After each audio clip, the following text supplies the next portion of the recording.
Hey, what's going on? And welcome back to another episode of CrashinConvos. In this episode, we have Jordan Terry. You can check out his Instagram profile at adaptable_polarity or his website, www.adaptablepolarity.com, where you can find out more about Jordan, his artwork, as well as some of his research and what his background as an architect, and he puts out series to understand the human body, the fascia level, meridians. If you like this content, please subscribe and share it. It's going to be different conversations every week. A lot of these conversations are things I am naturally researching or curious about. At the very least, it helps me understand myself or the person I'm speaking with. Thanks again for tuning in. Without further ado, Jordan, just feeling it today. Yeah, I went to the closet. I really don't have a whole lot of stuff in the closet. It's mainly like mountain biking jerseys and mountain biking apparel. And a lot of these collared shirts and stuff is when I used to golf, but I really don't golf anymore. So I just kind of break them out every once in a while. I'm always throwing up the repertoire. I try to keep things lax and loose over here. Especially. I'm in long sleeve and it's wool because it's chilly this morning here. Yeah, it's a bit chilly here too. It's been raining for the past 3 days or so, which is kind of I don't want to say anomaly because it makes sense for this time of year, but it's just it was been like really dry all year, and then thankfully we're getting the rain, but it comes with the cool and wet weather, so you're just a little bit more dragging ass a little bit more, or at least I am. Same here. We celebrate the rain, and yeah. In certain seasons when it gets dry, it's scary, and we do rain dances, and yeah. Hey, whatever it takes. I grew up on the East Coast and heard stories of friends out here in California talking about the rain and how you miss it. And I remember being like, "What? No way!" Because it's just constant and as a kid, too much.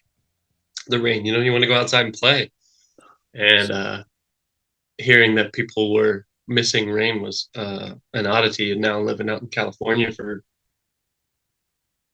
16 years or something, 15 years. Mm-hmm. I get it. Yeah. Miss the rain. Love the rains. Welcome the rains. Yeah, me too. It's not like the Northwest here though. Like in the Northwest, at least when it comes to soil. I mean, for the bigger picture, right? It's good to have rain, especially here in Texas. It's so dry. And especially, I don't know, you guys get your water from Lake Mead? No, is it Lake Mead? Mead out of Vegas? Do y'all get your water from there? Oh, I think maybe LA or I know we ship in a lot of water. Fortunately, where I am, we have a lot of natural wells and stuff, springs and wells, and it's a really wild little island here. Because San Francisco sits up into the bay in a peninsula, and we're down below that at the top of another bay. And so there's a mountain range between us that creates this little microcosm with water on the other side of the bay and the ocean on this side of the bay. And it was one of the reasons I ended up deciding to choose here is because just from my house, I can walk down to a creek that goes into a waterfall and it flows all year long. Oh, nice. And when I lived in Santa Barbara, by early summer, there's nothing that was flowing. The ocean was still there, but one of the main things was looking at and reviewing and talking today was just water, and that seems to be what comes up first. And I see your little what is it, like a wood carving behind you there with yeah, a bit of the famous tsunami shot. Oh yeah, I'm sorry. Yeah, right here. Yeah, I usually have it on. Let me turn it on. The battery's getting kind of low, so. Oh yeah, there you go. Yeah, and it's crazy you bring up water because I've been going down this deep dive on water, and kind of came across some stuff. I don't know if we talked about this on the phone, but just water having memory, having so like one of the Oroimoto. Yeah. Masudo Emoto. Am I saying that right? Sometimes I think you got me. I'm trying to do it my best, but it sounds good.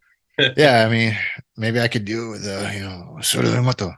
There you go. That's good. Yeah, I know. When I was in Hawaii, TDY. I don't want to get too off track, but I was really.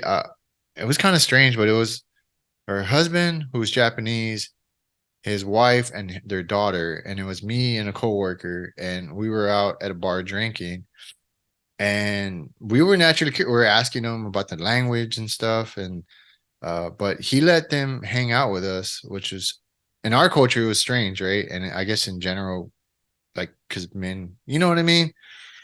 But they hung around with us, and we just, picked their brain on how to properly enunciate certain words. And I really didn't get it then, but the more, not to say that I get it now, but I just understand it more. It's more like guttural. But anywho, water, yes, water, memory, water. And that kind of came from, I want to say I read a book. It was a Dan Brown book. It was, I don't remember which one, but it talked about this concept of noetics. And I was like, that sounds pretty cool. Let me look that up. So I kind of started looking it up, understood the basis of what that was. And then that kind of led me down another rabbit hole of uh,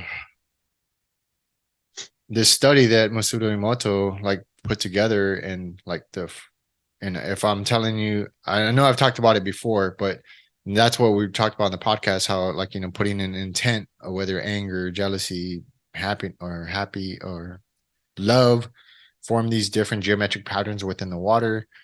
And then fast forward, like I was just thinking the idea of a prayer or meditation or any other like culture that has any type of belief system, in the sense of like when I grew up, I mean, whether you agree with it or not, but just from the idea of it, like it sounds like the very basis of all these practices is intent, right? So if you put intent into something, that's an energy you're putting into this inanimate object or a water source or what have you, and that affects it on a molecular level. And with that, it's like it's kind of like if you walk into a room and somebody's just this negative like force of, I don't know, just everything that's out of their mouth is just negative. And then Yeah, you bad leave and vibes. yeah, he's got bad vibes. And you just leave and you're just like, oh my God, man, I can't be around that person. It's just so negative. Well, even, just made me think of just bringing it back to the ocean. If you have been to the ocean and seen when it's super windy and wild and dysregulated, that would be like a nervous system like that, right? They something triggered them and they're not capable of regulating their nervous system. And so, um, there's white caps and waves crashing all over the place. No one's out surfing. And then conversely, when someone's able to regulate, even if something happened that they do get triggered, they can just walk away and come back and be regulated. And that's like, smooth, beautiful offshore winds and surfing is what we call it. Very clean. It's calm. The surf's good. Holds up the waves. It's a nice little comparison of regulated versus dysregulated. And That I'm glad, I can yeah. feel myself. When I'm off, and yeah, that dysregulation is like I'm not going to be surfing well. I won't be surfing through life well. Won't be hearing well. Won't be speaking well. And everyone has their own kind of form and fashion to bring themselves back. Me personally, alone time works. Other people, they need to talk it out. Other people need to. It might vary even depending on what it is. And you mentioned the Masaru Emoto. The first time I saw that, I think we talked on the phone, was What the Bleep Do We Know? Where they also have Dr. Candace Pert, and she was the author of Molecules of Emotion. Okay. And she goes through how when we see something, so say we're in an airport and we see two people hug, one person might see that and it trigger a whole series of events, emotions, the loss and the not having and the wanting and loneliness. And so that'll trip the hypothalamus. The hypothalamus will pump out all these protein peptides, and that person will feel anger and sadness, whatever is associated for them, right? And it literally goes out into the cells of their body and it docks with the cells and literally changes us at a molecular level, right? And we started talking about water, and I was like, oh, this is great. I can talk about water all day. and we'll bring it back to polarity in a moment. But that's why that person, when you walk into that room, you're like, holy shit, what's wrong with you? You can feel it. They're vibrating at that certain level. Whereas someone else could see that same event and two people hugging in airport love, and it fills them with love. And the hypothalamus goes, oh, here you go. And it pumps out, joy and connection. And so you have two people watching one event, same thing, but two total different realities that are going on within their water systems. And it's interesting because, as I just mentioned before, in the regulated or dysregulated, those reactions, one we could call positive, right? Because we like feeling that love and connection and joy, and one we could call negative, but both of them are, in a sense, reactions. Yeah, it's interesting. And then how we choose to act from there, and what choices will be made from a place of love and connection, what choices will be made from a place of disconnection and anger and frustration and loneliness. But yeah, so the water molecule is a polarity molecule, right? Mm-hmm. So, or a polar molecule, sorry. So you have the H2O, so you have the oxygen and the two hydrogens, and they create a dipole, meaning you have a positive charge and a negative charge, versus a lot of other molecules will be straight across and it's neutral across. And being that we're mostly water, that fascinates me. And then also this concept of, as we were just talking about, the hypothalamus pumping out protein peptides into the system, and they are, our emotions on the somatic body feeling level. That ability for dissolving and having solvents within our blood, within our own water, is made possible because the water molecule is polar, and it also allows for like surface tension, right? So you see two droplets of water and then they touch and they become one droplet of water on a, just a table or something when you're watching it rain. And that fascinates me, being a body worker and studying, connection and how my hands can help someone. In craniosacral therapy, there's this thing called the meld, and that's where the two systems kind of combined. What was that? What you said again? It's called the meld. No, before that, something therapy. I didn't hear it. Oh, craniosacral. Oh, okay. Yeah. And I found that really fascinating and interesting. And we've experienced this. We've held a small child, an infant, especially something that's first 3 months out of their mother. They were melded with their moms, right? So they just, if they feel safe and comfortable on you, they melt into you, and the meld is created. And they aren't really yet separate. It takes them a while to start, years even, for us to start realizing that separation of I and me and you and they and them. I had a cat that was amazing. She would just curl up on my lap, and I'd kind of forget about it and be doing work, and then I'd go to get up and move, and I'd be like, what the hell's on my lap? And it was like, oh yeah, the cat's still there. Just, warmth. The other aspect of it is like, if you've ever held hands with a partner or a lover, and just at some point you just pay attention to your hand, and you're like, I cannot tell where my hand ends and theirs begins. And so I think this is a really powerful thing. I kind of started taking on a belief with body work, because I started getting into movement and training, and there's this little bit of a dogma that, you should be able to do no hands-on. And it came from doing body work and seeing people get better, putting hands on and people getting better. And then they come back the next week and they're the same. And so, again, it was just finding that balance between the two sides of empowering someone and supporting them. But the reason I came back to really teaching touch, encouraging touch. Yeah. Are we there? Yeah. And he's back, folks. Was that me?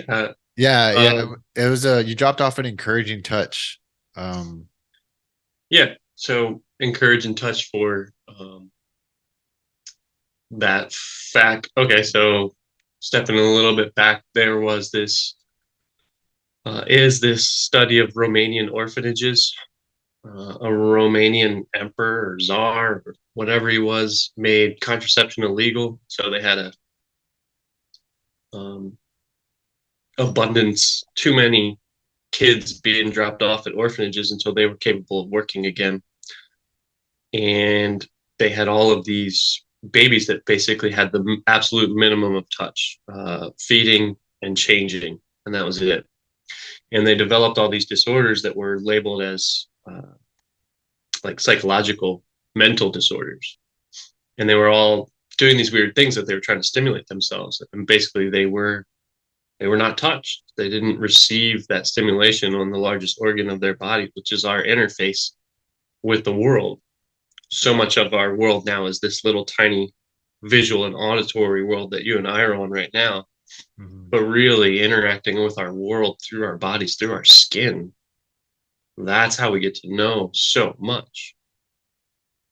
And so there was this misdiagnosis of all these Romanian babies having these mental disorders, but really they were just lacking that touch and stimulation. And so back to encouraging a safe style touch. That's something I would love to do, is do like a couples course of just let it be intimate but non-sexual, or even if it's just within your family, of how you can hold someone and support them through a headache, through some sort of pain, and just how comforting and amazing and what touch can do. You remind me of well, there's a couple of things I go off of. So one of the things is that's one of the things that they were talking about with Jeffrey Dahmer, other than like a head injury, is that when he was when he was coming home from the hospital, in the hospital he was sick, and then they didn't let him bond with his mom for I don't know how long. So after that he was like, he didn't touch anybody. He was isolated in a room for I don't know how long, but therefore that's one of the reasons why he's so disconnected. And there's probably a lot of reasons, right? But I mean, if based off of that, I mean, that could make sense that would be that he would end up in that manner or that way. Well, so that's a theory that I have, is, do we have all these people with mental disorders out there that, we need on these drugs, or do we have people that just need to be touched? They need a good hold, right? There's studies on, like, 20 seconds of a hug releases all sorts of oxytocin, bonding and connecting, and calms the nervous system. And so what if it's not that we have people with mental disorders? We just have disconnected humans. We have disconnected water. We have water that wants to connect, and we're off and told to be separate and told to not touch. It's not safe. And that's sad. And many people have, like, just reference Dahmer, many people have fucked up touch for us in many ways to make it unsafe, but we can do better. Yeah, no, definitely. One of the things that they taught us when I went through one of the programs, military programs, was mindful eating, but it's the concept is the same. You just apply it to touch, but it's having this awareness of what you're eating, how you're eating, like what it tastes like, the textures, because especially in the military, we just chomp everything down because we're like limited on time. But I remember going through that portion of the therapy, and it was just like we were all sitting in a room and they gave us, like, I don't know, like graham crackers, and they're like eating one, and then having us write down like all the different textures and tastes and sweetness, and kind of breaking it all down. And most of the time we don't taste our food, and then we can get into the stressors of when you're stressed and you eat food, do you really process it in the way it should be processed? But really not. Right. But there's all these things, right? So going back to touch, depending on your culture, I mean, especially like males, we're not taught to, like, I'm not saying we should go overboard, but just have the awareness of, like, it's okay to hug, it's like the intent behind it, right? But when I was brought up, it was like, men don't cry, men don't do this, men don't do that. We'd be shamed a lot for doing any of those things. And there's a balance with everything, right? But if you're not getting touched, from your parents, or hugs, or like that eye connection, or that, eye to eye, that being around them, then you can learn how to not interact in the world. And that just kind of puts you on a path to not be that way with any relationships going forward. 100%. I heard this thing yesterday that set me into a moment of thought, and it was that the only reason that we remember our past is to better predict our future. And so, as you're saying, what we learn from our parents, so that's fascinating to me, because also there's some Dr. Joe Dispenza talks about we remember stuff mostly when it's in a heightened emotional state. So yeah, the traumas, and we remember, I will never do that again, or the blissful side. He references that's why we remember um, vacations more than our work weeks, is because you have this heightened emotional state of joy and relaxation and fun with friends and family. But it got me thinking about the past that we don't remember, about the past before, we had words for it. Like these babies in the Romanian orphanages, about many of us, probably all of us, something that happened that we have an imprint. And so as soon as we have a nervous system, which happens in utero, that nervous system remembers.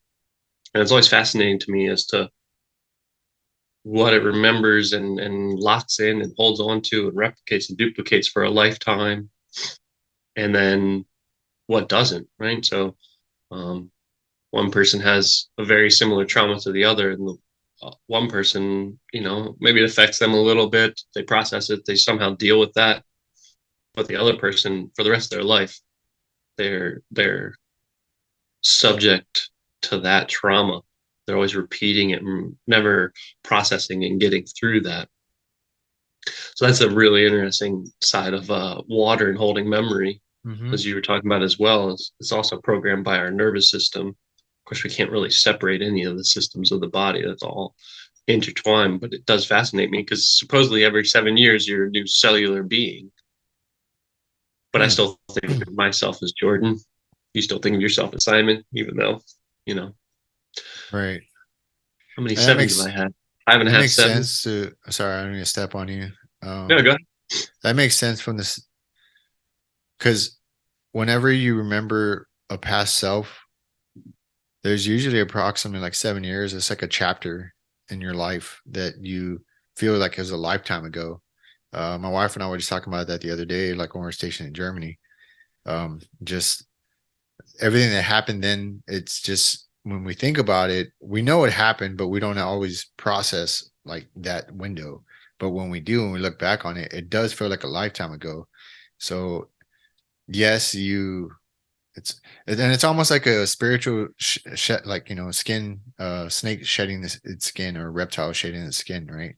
Like, but on a spiritual level or energy level or what have you. It's just like these cycles, and that's one of the things. It's I'm finding in everything. There's cycles in everything, even Earth. Like there's Oh, yeah. cycles. There's these huge cataclysms that happen every 12,600 years approximately, give or take. And Interesting. it's Why'd you choose that number? what's that? Why'd you choose that number? Because that's kind of like the average number that I always hear, Oh, interesting. like approximate window. But for, well, they really don't know, but that's a number I always kind of repeat in my head. I honestly don't know. I really don't know. I just recently checked out an episode or two of Ancient Apocalypse. Okay. I can't remember the guy off the top of my head, but that was like his number. Was it Randall Carlson? No. Graham Hancock? There you go. Oh, yeah. Yeah. I've listened to a lot of stuff. So maybe I got it from him. I don't know. Yeah, I just thought it was interesting. I was like, wait, did you really just say that number? Yeah, but that's another rabbit hole I've been going down, and it's just really trying to collect all these data points, right? And I always talk about like throwing all these data points on a wall. Like everything's relative, I feel, and I'm finding is that everything's connected, and a lot of people in these, and it's not like judging them or anything, but we get stuck in these, ideas of being a specialist or an expert, and I believe all those are important, but there's not a whole lot of people that take every bit of information from, like, let's say yourself, or religious practice, or like the history of it, or um a person that biologist or anthropology, and then it's kind of get all these data points, throw them on a wall, and then connect the dots to see the bigger picture, right, of what the universe is, or God, or how people see him, or it, or this being, or what have you, and whatever way they decide to view the world. But I feel that all those data points will help us understand ourselves and each other more, and we'll see the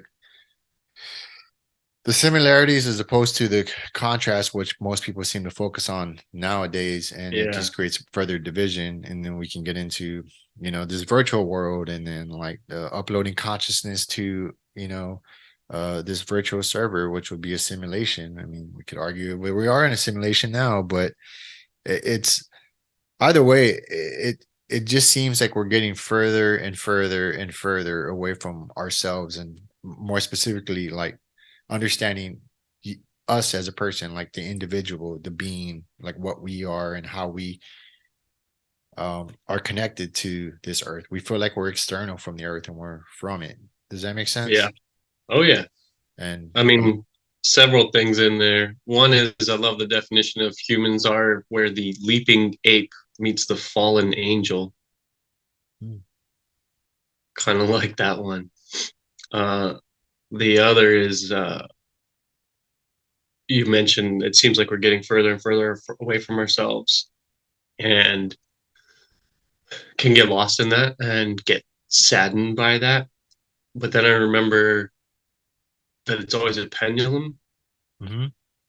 and that back to that polarity, it's one thing, the Tao, and so that's one pole of it. And so as we get further and further from ourselves, there has to be, as maybe it's not as perceptible or obvious. It's definitely not posted on mainstream media, but that we're getting closer and closer to something as well, to ourselves.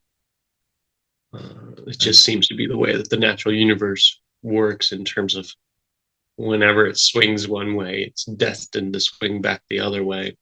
And then there's the other thing. My wife and I were talking about this the other day. I forgot, like in the Tao, or maybe it's Chinese medicine. I forgot which one specifically, but she was talking about one of the pillars, if you will, is like total transformation, where one becomes the other, because it's gone so far in that to that extreme. It just turns naturally into the other thing, and vice Yeah. versa. Well, I mean, the Taoists were attributed with a lot of original the Chinese medicine, and then it kind of got formalized and westernized, even though we still call it Eastern medicine. Mm-hmm. So sounds like Tao, but probably also a principle within. Sounds like a kind of like a homeopathic healing principle. You know, if you give somebody enough of a small poison, then it becomes a Antidote. healing agent. Yeah, antidote. There you go. Thank you. Uh, Well, I think like the Taoists say that like the light becomes the dark and the dark becomes the light. But the total transformation, if I'm saying that right, is what, yeah, it's probably what we, for us to understand it and make it more relatable to Western uh, education, I guess that's the word that they used. well, I did this illustration one time that I want to put in and create into an animation, and so we have the yin yang symbol, which is absolutely beautiful and brilliant, and got a little bit corny and cliche there in the um, end of the 20th century. I don't know where Right. it stands at now, but the classic yin yang symbol is a 2D still frame snapshot of existence, right? So, if we were to take that into a at least not a still frame snapshot, it would be spiraling and continual motion and movement, right? And I also love the point from Dr. Daniel Kyo in that it's actually a symbol of three things. There's the yin and the yang, and then there's the space in between. So it's not just the two sides, but it's the two sides of the yin and the yang that create tension. And when you have tension, you have spiraling and swirling. And when you have spiraling and swirling, then you have cosmos and the universe and DNA and all of this stuff. It's just an absolute. I remember learning about the spiral Fibonacci sequence and hearing about masters of old being, fascinated / obsessed with it and not getting it. And Fractals. I'm not saying I'm any sort of master, but I'm definitely obsessed with it now. It's absolutely fascinating when we start looking at the universe and mathematics and having some sort of connection between those two things and ourselves. But the back to the yin yang and it's swirling around, right? It's always continually in motion. And you have the two sides, which look like little teardrops, right? Mm-hmm. And then there's it's called a seed within the other, right? So if you have the dark side, there's a seed of light within that, and you have the light side, there's a seed of dark within that. And so back to this pendulum, I did this illustration one time of where when it's, let's just say the dark is like growing and it seems like it's encompassing and consuming the light, there's always a seed of light within the dark that will grow within that and it'll create rebalance. And you see this in like every epic tale, like Star Wars comes to mind, right? Like the Empire's taking over, but it's the sun, the seed of light from the darkness that creates the balance in the force. Mm-hmm. And it's I suppose it's an archetype. I suppose it's just a bit of nature of existence, but that seed of dark and light fascinate me that they are there portrayed as such. And so in the 2D, it's very balanced. But as we were talking about the pendulum swing, as you would have one side, whether it be light, we're living in a utopia, like that's probably, which of course means no place, destined to fail as well. There's going to be some, son or daughter of somebody that's pissed off and they become the, seed of dark within the light and it reverses. The dark consumes, right? And the Lord of the Rings, that's another one. They just did the new, what is it? Rings of Power or something. Yeah, I couldn't really get into that.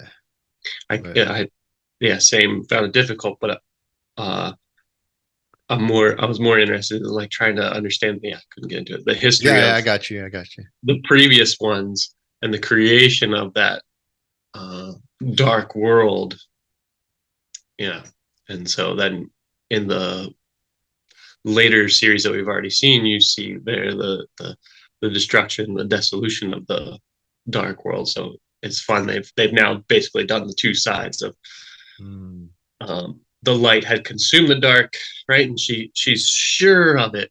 That's what I remember from the first series. The Galadriel.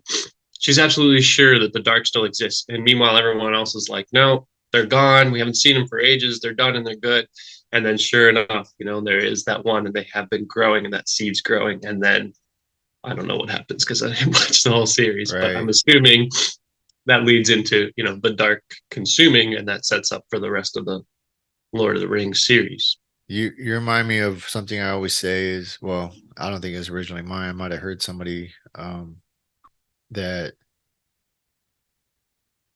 I think we're in the military, or I heard it from some. Either way, I heard it was like there's always that one person, right? Like people probably bitch in heaven, like if there is such a place, man, it's too nice here. Everyone's too, you know what I mean? And just and then eventually that idea kind of starts infecting others, and then it grows, and then vice versa. So sure. Yeah. So there again, another principle of water, right? That infection, that infectious ability. And we've really seen that. And in fact, there's this guy named God Sad who did a book. What do you call it? The viral mind, infectious mind. Shoot, I'll have to get back to you on that. But no, yeah, the parasitic mind. That's what it was. Yeah, and that's very true. You would see that. I remember one time I was in, and I didn't do it for this reason. I just got tired of hearing the guy bitch. We were in Korea, and we were going through an exercise. It was like they're usually like 1 or 2 weeks long, working 12 hours or in some cases 24-hour shifts, and they end up being like 16-hour shifts depending on if you got caught between alarms and yada yada, because you get locked down and there's still big door closes, and everybody was tired, frustrated from whatever shifts they were on. But this one guy was just, when we got shut in between these alarms, he just started bitching like the whole time, complaining, and I just got tired of it. I just shut it down, and but it was looking back on it, it was like what I told him was like, you know what? I understand, you're pissed off or whatever. But we're all in the same like boat, so nobody wants to hear your bitching. You know what I mean? Just because I don't know, like in deployments too, there was people that act like little kids. They would just start bitching, and I get it. But at the end of the day, like we're all in it. You know what I mean? Like nobody wants to hear you. Just Yeah. make our lives worse because you can't handle what's going on right now. Well, there you go. That's what it is, right? It's quite possibly a survival mechanism, Yeah, something that they learn from their programming that's stuck in their nervous system and in their water, right? Their infected yeah. water And on the that they very know no same, other way. They're yeah. not thinking about you or the collective. They're just trying to get by. And maybe I was being selfish in that too. I couldn't manage my own just Yeah, bitch. right. You know what I mean? So at the same time, like I'm equally as to blame because I could have just like maybe in this place now that I am, I could just stay quiet and like just let Well, them isn't bet. that fascinating, right? Let's just because it's the most recent example, use Trump. You can say that name to one person and just watch them get all revved up.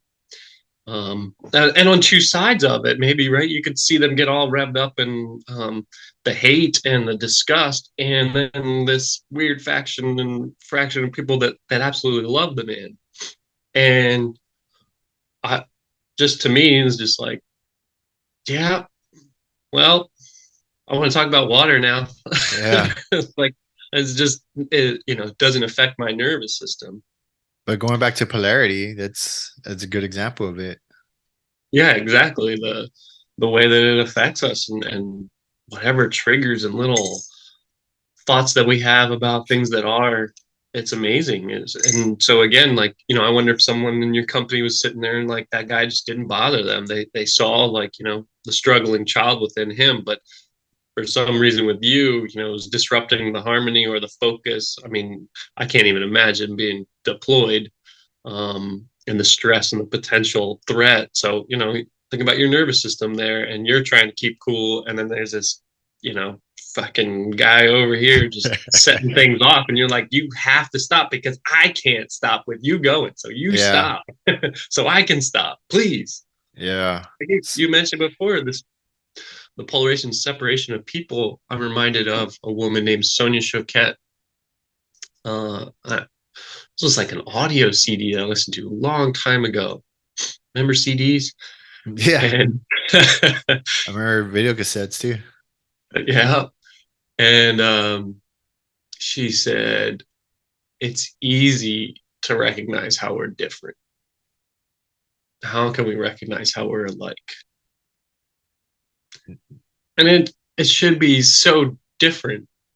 You would think that that none of us are going to escape death, that alone would bond us in some way, and yet, you know, And and that sounds hokey. I mean, like one of the like purpose like this podcast has many things. I talk about mountain biking, I talk about religion, I talk about anything that kind of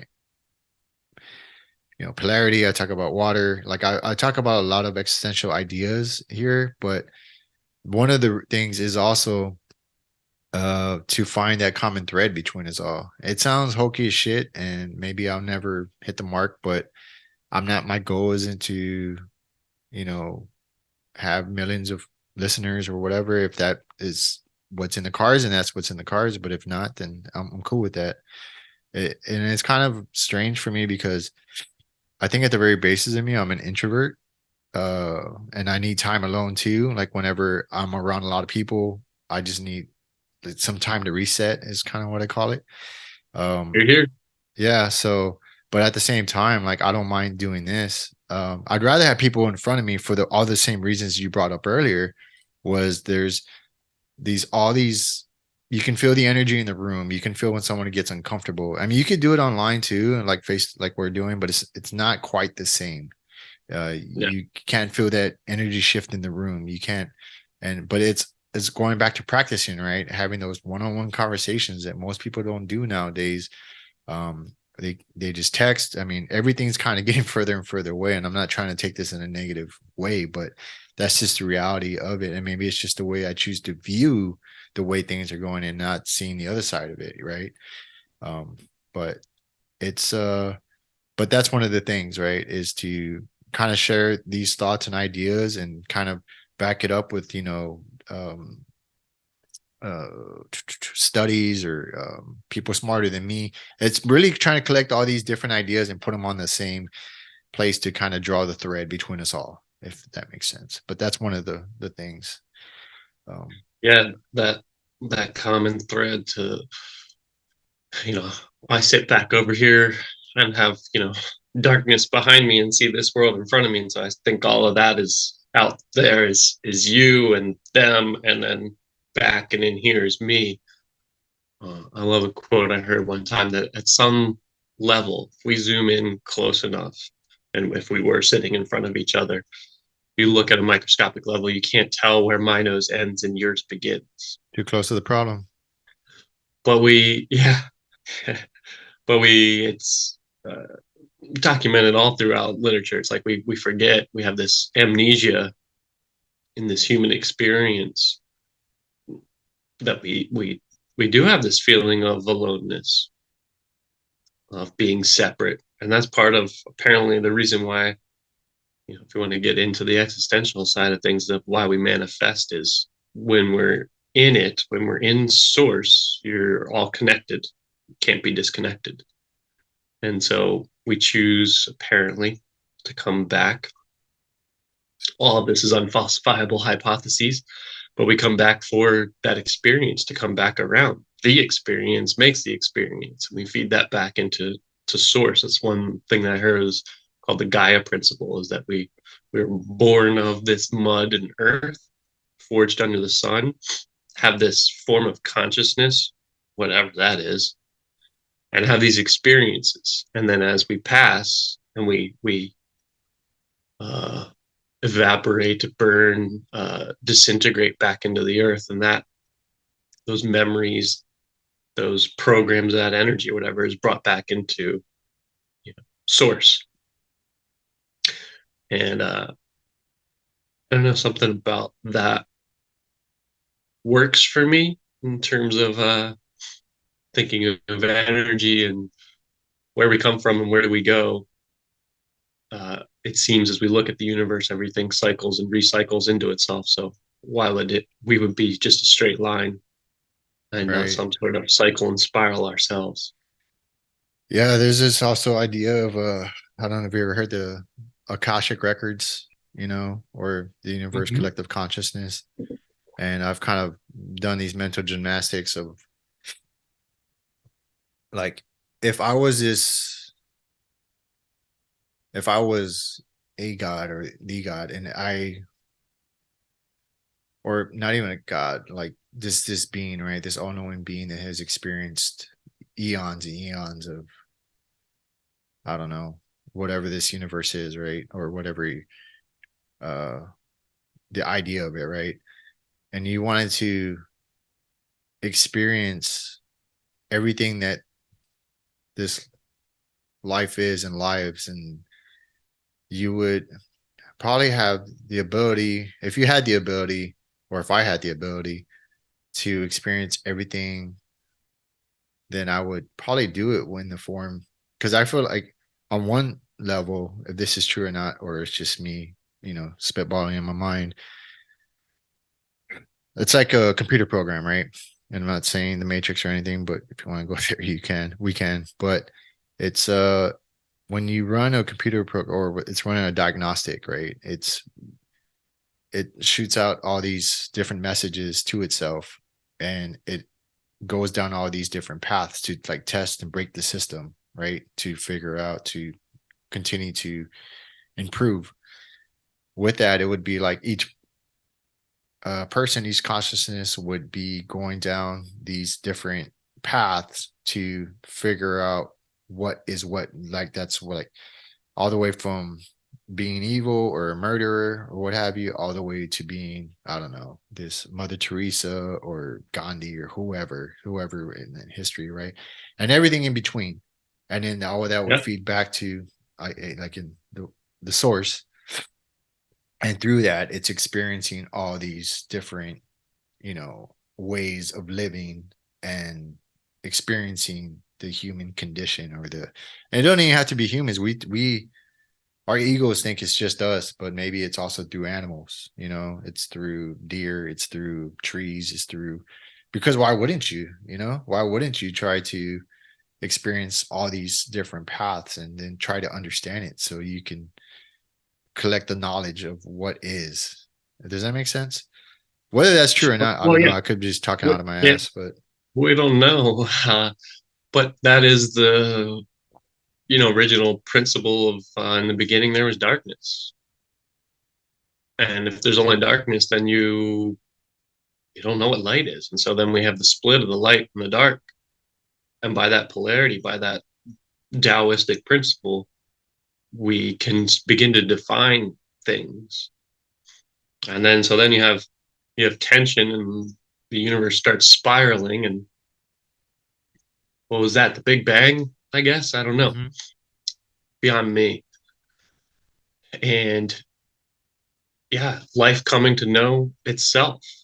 I often get more triggered by atheists than by theists because I feel like atheists take the first step on a gigantic ladder or stairwell in basically denouncing, let's just say, a Christian God, the depicted white guy in a beard in the clouds. And they're like, that's not real. I'm an atheist.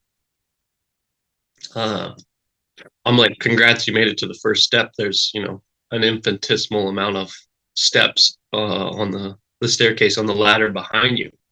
But meanwhile, you're looking back down at everyone else and judging them. Yeah. Some of the greatest minds, scientists, people have delved so deep into looking at the physical universe that they come out the other side going, there's something. Yeah. Jordan Peterson is one of the more recent ones that I've kind of came to that, or starting to come to the understanding. And I'm not saying, like, to each their own, right? Their path is their own to try to understand whatever it is that this life is for them, right? Yeah, absolutely. And that's what I try to, I've spoken to not atheists on the podcast, but just in general. And I just, listen. And at the same time, it's like, I don't know. I've grew up with a very uh religious upbringing.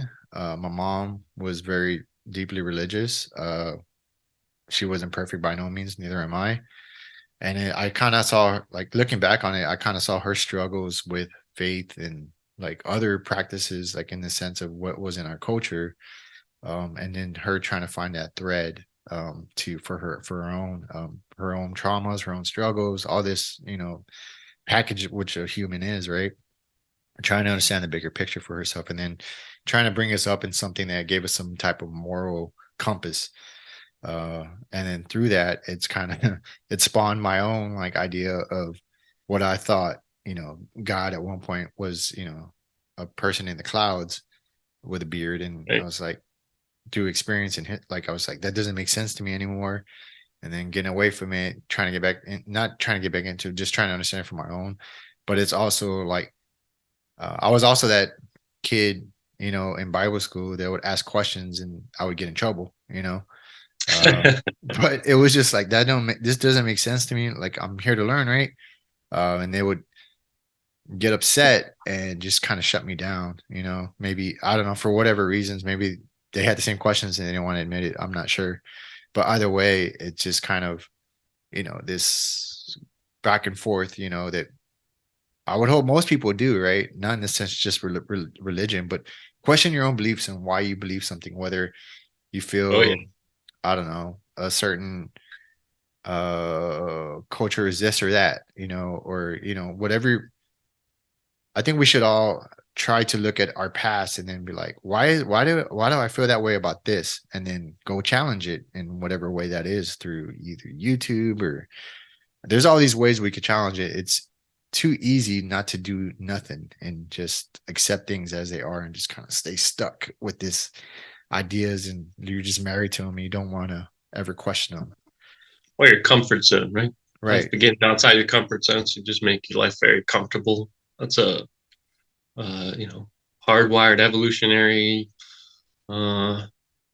trait that we have.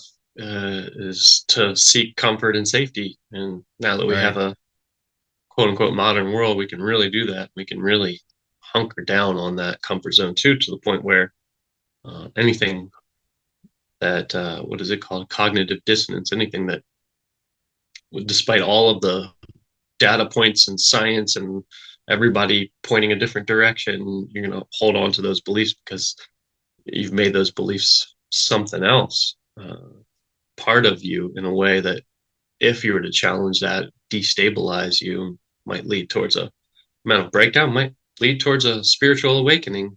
Don't know, either way. That's scary. Yeah. You read about, spiritual awakening, and it's not this love and light type of thing. It's breaking down of those layers, um, blankets or snake skins, things that we learn to protect us, and beliefs that we implemented, and processing, looking, accepting, grieving, doing the dark stuff. It's yeah, not as portrayed by the New Age movement. Yeah. And I think they with got it that, wrong. yeah, and then you're exactly right because I mean, if you look at anything in nature, going back to nature, like a volcano, right, that erupts and it's just this devastation and like chaos and people dying, all these things, right, that are bad. But after some time, after all the dust settles, there's just new life that grows. But I guess my point is that anything that's beautiful comes from usually something tragic.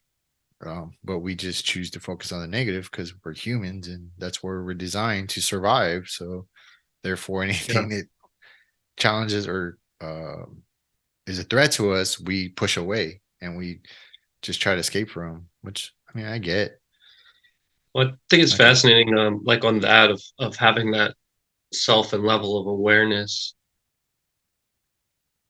And I wonder how capable some people are, or if they just this go around, they're just really not that capable. But also that will influence the way they look at the world, and therefore the greater world and the cosmos, and this concept that we were saying of God. So it's always interesting. Excuse me, always interesting to me Good.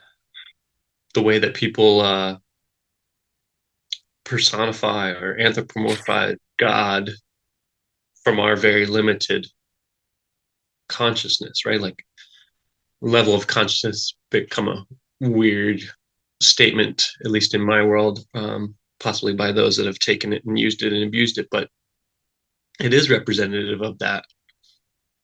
And to think that God does stuff to us, and why would God allow bad things in the world? Well, just for a moment, imagine zooming out to at least the level of the moon, just at least there as a center of your consciousness, and watching everything go on the world.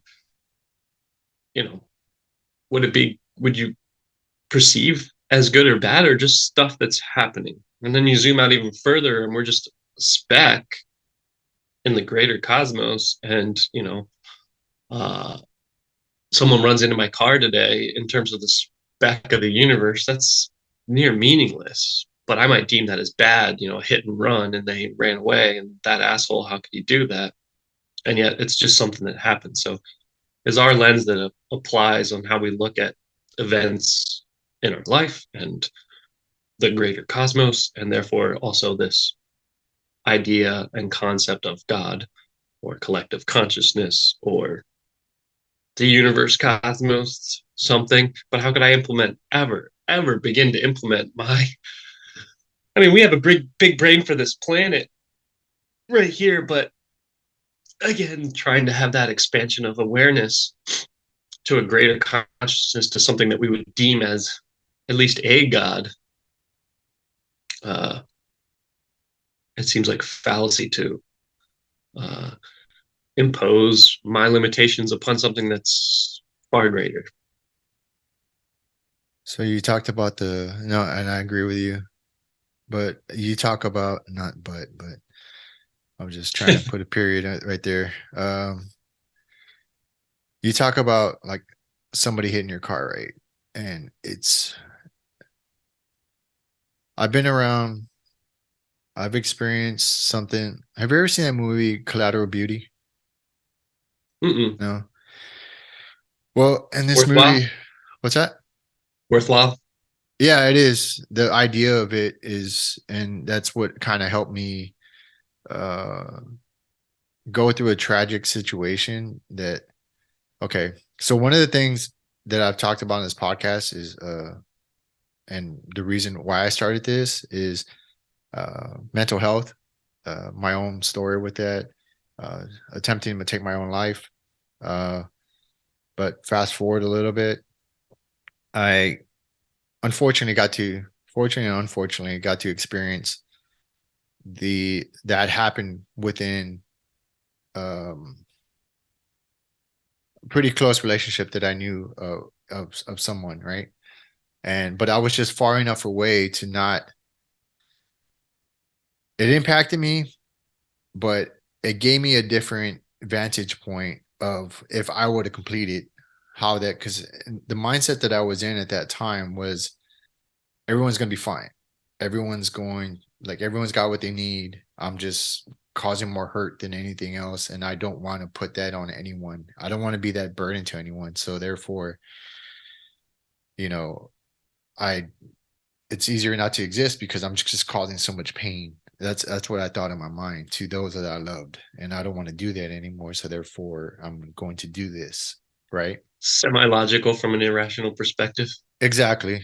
But fast forward, gone through, and I continued to do the work to constantly challenge myself, bring myself out of it. When I start going into it, I do things now, and especially having positive coping mechanisms to address that, mountain biking being one of them, playing the ukulele, all kinds of stuff, right? That I try to do as opposed to just drinking and, abusing it and trying to use it as a crutch. And it would just bring me further and further and further down into my own, you know, probably affecting my vibration, my energy, my water. You know what I mean? Yeah.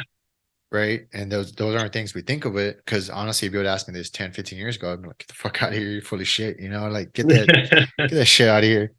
But anywho, where was I going with that? So I was able to experience this unfortunate event, right? But I was also able to see like the tragedy of it, but I was also able to see the opportunities and the new life that came from it. I was just close enough and I got to be there for people during the toughest time. And it was just like almost like God, the universe, however you choose to see it, just showing me like, hey, this is what it would have been like, except you wouldn't have been here. You know what I mean? And I was able to experience it from that. And it was pretty eye opening for me to see that and also see like all the good that came from it, right? All this joy that continues to happen to this day. And it's not because like I wish I could take that back what happened, but it was like an attempt, right? It was somebody took their life and it completed and it affected this family nucleus, right? And therefore, but everything that continues to happen to this day and continues to grow, it's like it's it's something, I can't find the words right now because I get lost in thought into it. But with Yeah. that, it's Creation, destruction, creation, destruction, creation, right. So, destruction. but going back to the car, somebody hitting you, it's an opportunity, right? It's an Sure. opportunity. I feel now through enough experiences and my own thought process with it, if you're able to still process the hurt of whatever tragedy, whether it's a car, like this sucks, I don't have any money, this, but you're able to kind of pull yourself out of it and not still, experience those emotions or whatever the event is. But if you're able to kind of also see not just the bad, but also the good that's coming from it, and there's opportunities and windows that will pull you through it. You just got to go through it. And it sucks. And we don't want to because we don't want to accept. We don't want to feel. We don't want to go all these things. But if we're able to kind of push through it and see these windows of opportunity that are also there, but they're almost like hidden, right? Because you're going through this pain and hurt, but there's people It's there. hard to see. Yeah, it's hard to see, but they're there. We just have to be aware enough to see them, you know. And then I think that's where faith is. And so a lot of times faith is connotated or maybe misplaced and given away to a God out there.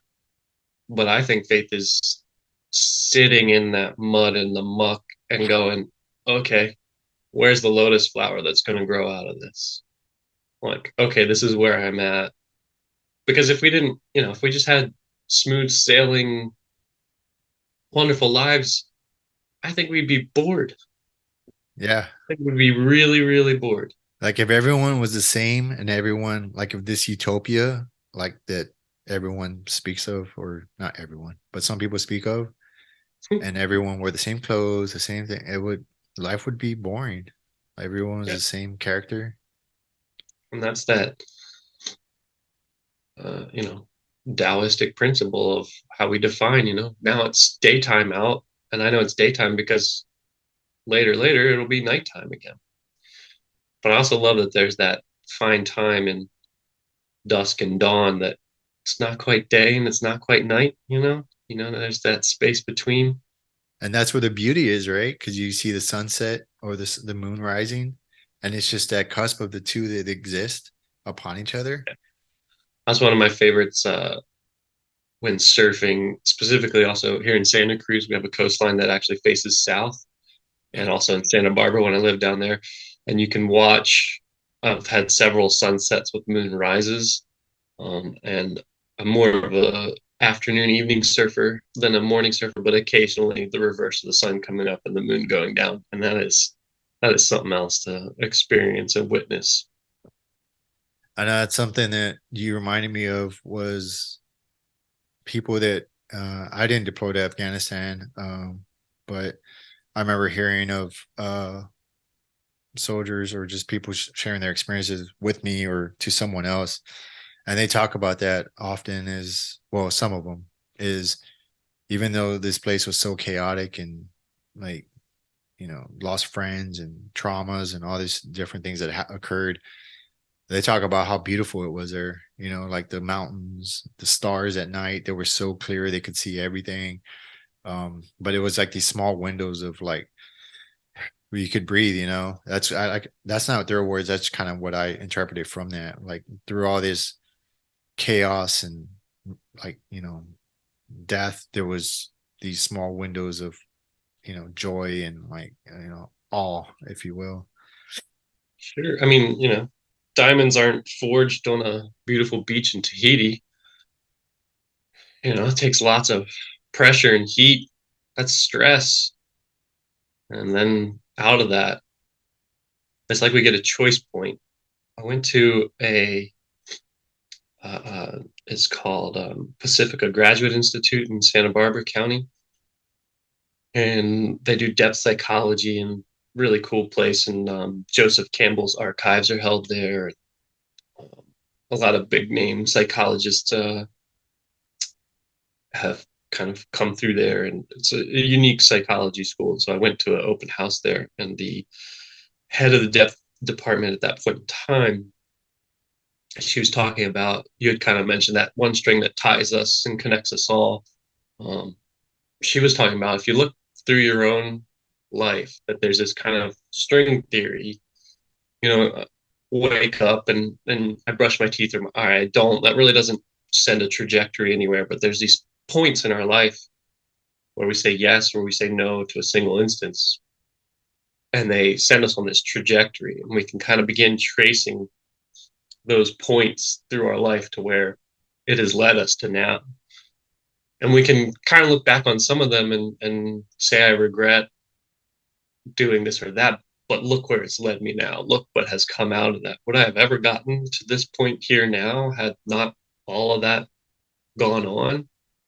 And that's actually something I heard back to Dr. Joe Dispenza again with some of the work that he's been doing with meditation and breathwork and breathing, that people that have really suffered, when they come out of that, when they come through that, when they change their vibration, their habits and patterns, so that all of a sudden their personal reality, their bodies, their diseases and illnesses change, because quintessentially they have actually changed. Uh, they don't look back with regret on those sufferings and experiences, because it's all led to right now, to this moment, to this experience and expression of joy. And again, sometimes that can be hard to remember. Sometimes we can get lost in our news feed and uh, traumas and dramas. And again, like I said, I think that's a term of faith. The last 3 years, this COVID experience that we've collectively gone through has been an absolutely wild ride.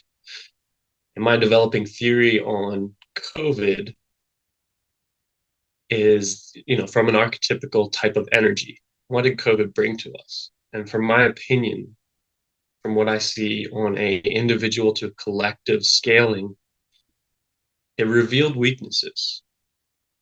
And on an individual level, it revealed our fears. On an individual level, I think it revealed our physical weaknesses, which could be representative of our emotional. Right? There were some similarities, but it vastly affected people in different, unique ways. And so that was kind of their, perhaps some of their weak organs and weak constitutions. And if we could view and do a data point research on that, that would be absolutely fascinating. It won't happen, of course. But then it revealed weaknesses on the familial level, whether that's by blood or, the Neo family of proximity and love and connection and how we interact with the world, and the divide and the polarization there, and then the political and not constitution, the institutions. And so it was really this reveal of weakness, in my opinion. And I bring this up because I've now twice mentioned faith, and that was my learning lesson. Was I didn't have faith. I had an absolute blissful 2 year pandemic experience. I got to be with my baby boy for, what is that, about 700 days straight, which wouldn't have happened had the world carried on. I stressed about money and finances, and now looking back on it, I was totally fine. We got to go we literally on January 6th crossed the border and got out of the country when the capital was invaded. And we were like, woo, glad we're going now.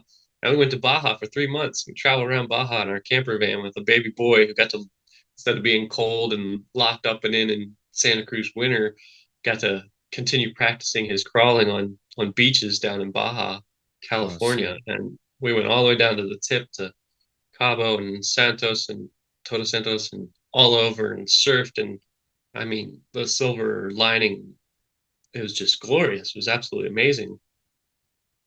And yet, again, like, there's just this constant underlying stress. And I wish I had done better. And so perhaps recognizing that pattern, taking more deep breaths will allow me to step back as we move into this next adventure, whatever it may be, the unknown. But yeah, it was an interesting 3 years for sure. And you mentioned breath. I know that was one of your recent posts, and that's something I try to keep remembering, because I notice when I get more stressed and that's one of the things they taught us in some of the programs, was mindful breathing. And at the time, I was really into like martial art films when I was younger. I think most kids in the 80s were into martial art films. I got nunchucks and shit. And yeah, I mean, you know what I mean? It's just kind of like part of that culture. Yeah, yeah, so I won't get, that's a whole nother podcast. But with that, it's I'm more mindful of it now, nasal breathing, and I notice when I get more stressed, I hold my breath a lot. And one of the first people to bring me to that awareness was my first therapist. She would talk when I started talking about my trauma or traumas. She would like just take account, like, hey, breathe, and that's not something I was aware of that I didn't do. And so it started to kind of plant that seed in my head, like, focus on your breathing. And then the more I uncovered, my wife, doing her own research and following not following Brian McKenzie, but their programming, talking about the art of breath and going to some seminars. I'm even more aware of it now and like applying it to sports and what have you. But going back to surfing, right? You were talking about, the water and when it's real windy outside, like how everything's chaotic, right? Everything, the waves, the sand's kicking up, all stuff. But if we are nature, well, I don't say if we are, I feel we are nature. Like the breath is the wind, right? And it Sure. stirs everything up as the nervous system does. And that's what creates that chaos. So within ourselves, our breath is our baseline, controls our nervous system and everything, our physiology pretty much, like sets the tempo. And when did you connect that, when you were out in Baja, or it's just like something that Connect which bit? uh earlier in the podcast you talked like you started out with, noticing that when you go out to the water, like I assume surfing, that the wind is what kind of kicks up the waves and everything else, and like that. Well, yeah. So wind creates waves. Wind over water creates fetch, and that creates the waves. And then the further away, typically the better because it gets groomed. And then we have what's called onshore and offshore winds. And typically offshore winds will hold up the waves. They'll make them clean, and onshore waves will make it, choppy and like the picture of the waves behind you. But as for the breath and the breathing, oh, geez, so much there. I mean, there's so many forms of it. You said it's an art. It's also a science. And it's and a technology, in my opinion, of the human body and mind. And that fascinates me. And there's so many different forms of it. And I love that it's pretty regularly talked about, at least, but it's still a removed practice by people. Like I asked It's so someone, simple. yeah, I asked someone the other day, and they're like, "Oh, well, I stopped my practice," and I'm like, "Well, right now, do it. Like, what's stopping you?" And I was given the permission and the statement once that I absolutely love, and that's one conscious breath is a meditation. And I was like, "Oh shit, I don't have to sit and force myself into, some yoga pose and do a meditation and be the meditation. I could just remember and see how often I can remember, and then make it a game of how, oh, whoa, what is my breath doing? Let me just, okay, let's get a little bit more oxygen to that brain instead of making any sort of reaction right now. And then there's times where we do need the, different forms of it. The Wim Hof method. You mentioned the martial arts. Do you remember when the guys like get amped up? Mm-hmm. They're pumping up, and that takes breath. Is it We can use, holotropic breathing? Isn't that what yeah, it's that's called? one form. Yeah. Mm-hmm. I mean, yeah, basically we can use our breath and practically hallucinate. I remember watching Wim Hof video one time, and he just from doing his breath and breathing technique, he looked stoned as, like he just was giggling, and everything about him changed just from using his breath and his breathing. So yeah, there's many, many forms of it, and the fact that many don't study. I remember seeing a meme one time from somebody, and it said, "I'm 35. I think I fucking know how to breathe by now." But do you? And when yeah, exactly. That was my exact response. Like, ooh, interesting. Who are you trying to convince, us or Right. yourself? So yeah, in the course that I teach, I seek to teach a diaphragmatic form of breath, which is what I call the architecture of breath, of following the diaphragm. And that breath and breathing is not just your diaphragm, the muscle that's underneath your rib cage, that's underneath your lungs, but it is a full spinal experience. And so, if we look at the spine, it's a wave. Is it not? We have three curves and it undulates and all of that's supposed to move. And if we look at the breath and breathing and the fascia and the connectivity, it's a from sacrum to cranium experience. And when you Google image, the respiratory system, it always cuts off at the bottom of the rib cage and shows the diaphragm and it shows the lungs and it shows the nasal and nasal cavity and trachea and stuff like that. But I feel and find that it's a full spinal experience and therefore creating a spinal wave. In fact, someone I think has even developed a modality called spinal wave or something like that. But just for those that are on here and yourself, we'll just briefly go over it. When the diaphragm contracts, the sternum and the rib cage lifts up, right? So it creates what's called a posterior tilt to the rib cage so that you can expand your ribs and create space in there. And then the cranium and the sacrum cog or go opposite to that. And it's supposed to be mildly, but we can learn to listen to that ourselves and see what we feel. And what's more interesting is what we don't feel, which sounds paradoxical, but it's typically what we don't feel that we need to reconnect to. That's an interesting statement. Right, but it makes sense. I was talking about, your spine and your breath and your breathing, but you could take that statement on many levels. And so when we inhale, it actually should create a lengthening of the spine, and the cranium and the sacrum follow each other. So there's a cranial sacral principle in the breath and the breathing. And then when we exhale, all that has to happen technically is the diaphragm to relax. And so that's why people can lock in and learn to live with breathing with these auxiliary muscles up here.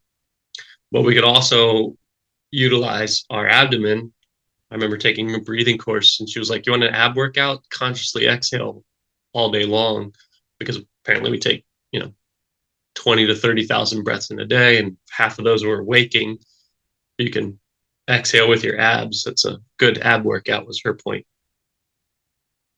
So yeah, we actually pull down in reverse. And so then the rib cage lowers and goes into what's called an anterior tilt. And then the cranium and the sacrum go opposite to that again. And so it cogs.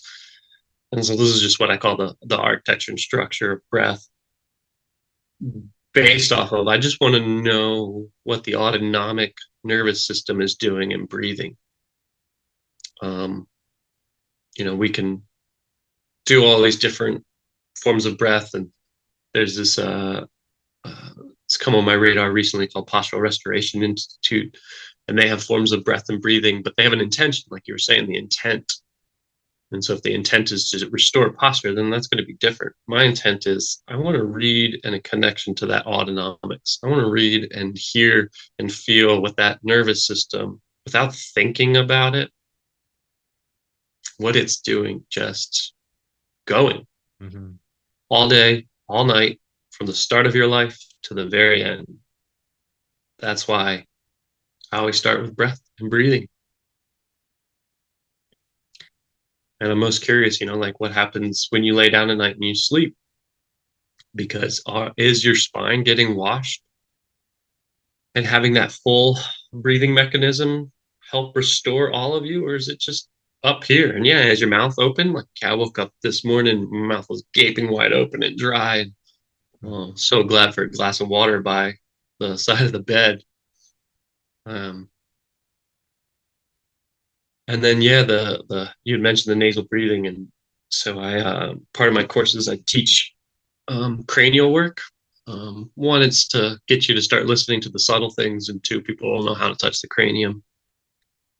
And what's really fascinating about studying the cranium, as I have, just all my students end up being my teachers in some form or fashion. There's this tiny bone inside your nasal cavity, and it's called the vomer bone. And it's this little bladed bone, looks like an arrow, like a bow and arrow, the tip of an arrow. Mm-hmm. And it sits inside your nasal cavity, right? And it sits in like basically two wedges and grooves with your maxilla, that's your hard palate, this bone right in here. And then your sphenoid bone, which is behind your eyes and to your temples. So your sphenoid goes here and here. And it sits in a wedge in a groove. So that's odd to me because, like a lot of the sutures on the top of your head, they sit in what's called a serrated form and fashion, which increases a lot of surface tension. So you still have a joint with slight mobility, but you got a lot of strength there too, and that makes sense, right? And so my thought was just like, well, why would we put, evolutionarily speaking, why would we put this little bone in our nasal cavity, sitting in a wedge in a groove, articulating with these, certain specific structures? A wedge in a groove allows movement, it allows vibration. It's not interdigitating, it's not locking down for strength. And so then if we look at the sphenoid bone, on the other side of that, so if the vomer's here, then the sphenoid bone's here, there's this thing called the Turkish saddle, sella turcica. And that's where our pituitary gland sits. And so then I even saw some x-ray view of someone breathing one time.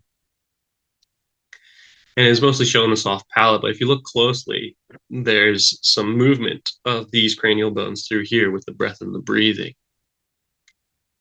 And actually, I had come to this conclusion before seeing it, but it was just a nice validating x-ray view of someone breathing, that each form of breath vibrates that vomer bone.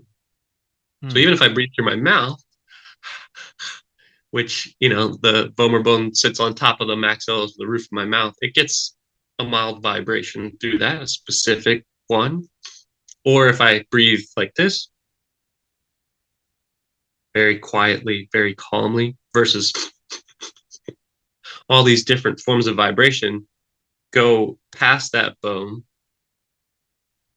make it wiggle in some form or fashion, which translates through to the sphenoid bone, which on the other side of that sphenoid sits the pituitary gland in that Turkish saddle.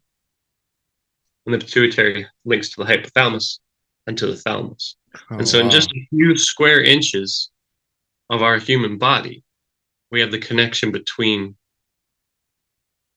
skeletal, respiratory, endocrine, and nervous system right there. I mean, we knew the cranium was important, but it just, to me, was like, can we pay a little more attention to it? Right. It's fascinating to me, like people are completely and totally unaware of their hard palates. Yeah, you said use the word technology earlier, and it's just like that on its own, to see it and break it down systematically and architecturally. I mean, that's your background, and so you have a different set of eyes. You see things differently. You see the structure. But with that, it's also like technology, and then you go to like the meridians and like just to question the idea, like how were those meridians identified? Like how, like I Like a know it's an lot of older sitting and practice. meditation. What's that? A lot of sitting and meditation. Right. And I mean, you can go back to, so with that in mind, you can go back to, Tesla, Nikola Tesla, Albert Einstein, a lot of these thinkers, these free thinkers, and depending on who you ask, geniuses, right? They said they pretty much used to meditate, and they used to get these, thoughts and ideas from the ether, right? I mean, going back to Akashic Intuition. records, right? Sure. Is but maybe, yeah. So yeah, you're right. Maybe that is the fact, like, or that is the point, or like that's how they came to understand like the human body, or not Albert Einstein, Nikola Tesla, but like our way and how we exist in this world. Um, because it is pretty fascinating to look at all these points, or like, acupuncture points, or like the meridians, into, because in my mind I'm like, did they like take off the like a cadaver or something, like take off Yeah, each right. layer to see the structural muscular structure of a person. I imagine for science they did do some dissection, understanding where they were. What I was told was the Taoists. It was first a form of body work called Tuina, Hmm. Tuina, which just means push pull, I think, or brush grasp, or something like that, loosely translated. Um, and that there was a yin form of it, a soft style, a receptive style that uh, is similar to cranial sacral therapy of like holding the body and deep listening. And that's one of the things I teach, that you can utilize that style of listening throughout the entire body. And so my thoughts are that it's similar, because it's wild when you start really listening to your fingertips in a different way instead of giving touch. A lot of touches, you push, you hold here, you depress here, whatever. Um, there's a lot of little fine nerve endings in our fingertips, and like a muscle, you can also develop them. And all of a sudden, you're holding one area and you touch one spot, nothing happens, but then you touch somewhere else and it does something. Nervous Hmm. system talks. And I was like, when I first started discovering it, like I felt something that was weird, because you kind of get taught what to feel, or told to just sit and wait and you'll feel it. And it's so weird. And then you finally do get to feel it. And there's basically two forms of touch, and that is the holding, and then some form of motion or movement or rocking. And that also dates us back to our infancy, right? We were held by our parents. Uh, One doctor one time posed, the holding of the occiput is given all this power within cranial sacral therapy. And then he posed to me, he's like, what if it's just kind of a primal reflex? Because when we couldn't hold our heads up, our parents did. And so that's why it feels so good to have the back of our head held. And then it was just like, ooh, wow, Yeah. maybe. Can't And rule so that one out. yeah, when a baby's born, that's how they hold it, because Yeah, there's our first cranial sacral treatments, just being held. And again, that's that thing of touch, and then being held, the comfort, the connection, and even the metaphysical, what it means to be held, to be seen, to be heard, felt, recognized, validated. All of that comes into play. And so the holding is a yin aspect of it, and then the rocking, um, you know, bouncing and patting was very common early on with my son. It was just like something that worked, it was soothing, right? And that would go back to being in utero, and our moms walked around. We were just kind of like bounced to sleep. I've worked with a few pregnant women, and it's really funny. They, go about their days, and then they come in for a session, and they start relaxing and getting calm, and the baby wakes up, starts kicking and moving around because they're calm. They've been, walking around, and so the baby's soothed and still until mm, it flips and reverses. And so, yeah, I haven't studied acupuncture from the formal side of it, but from what I understand, it was this yin listening of Tui Na. And then at some point in time, the story goes that, um, somebody on a battlefield had an arrow stuck through them, and they're like, hey, how are you doing? And he's like, well, my shoulder sucks, but my sinuses are clear. Some other symptom. And what's wild, and I've never really gotten a good answer I haven't had that many dialogues with acupuncturists, but it started with fishbone. Sharpened fishbone was what they were doing for puncture before it became these formalized needles.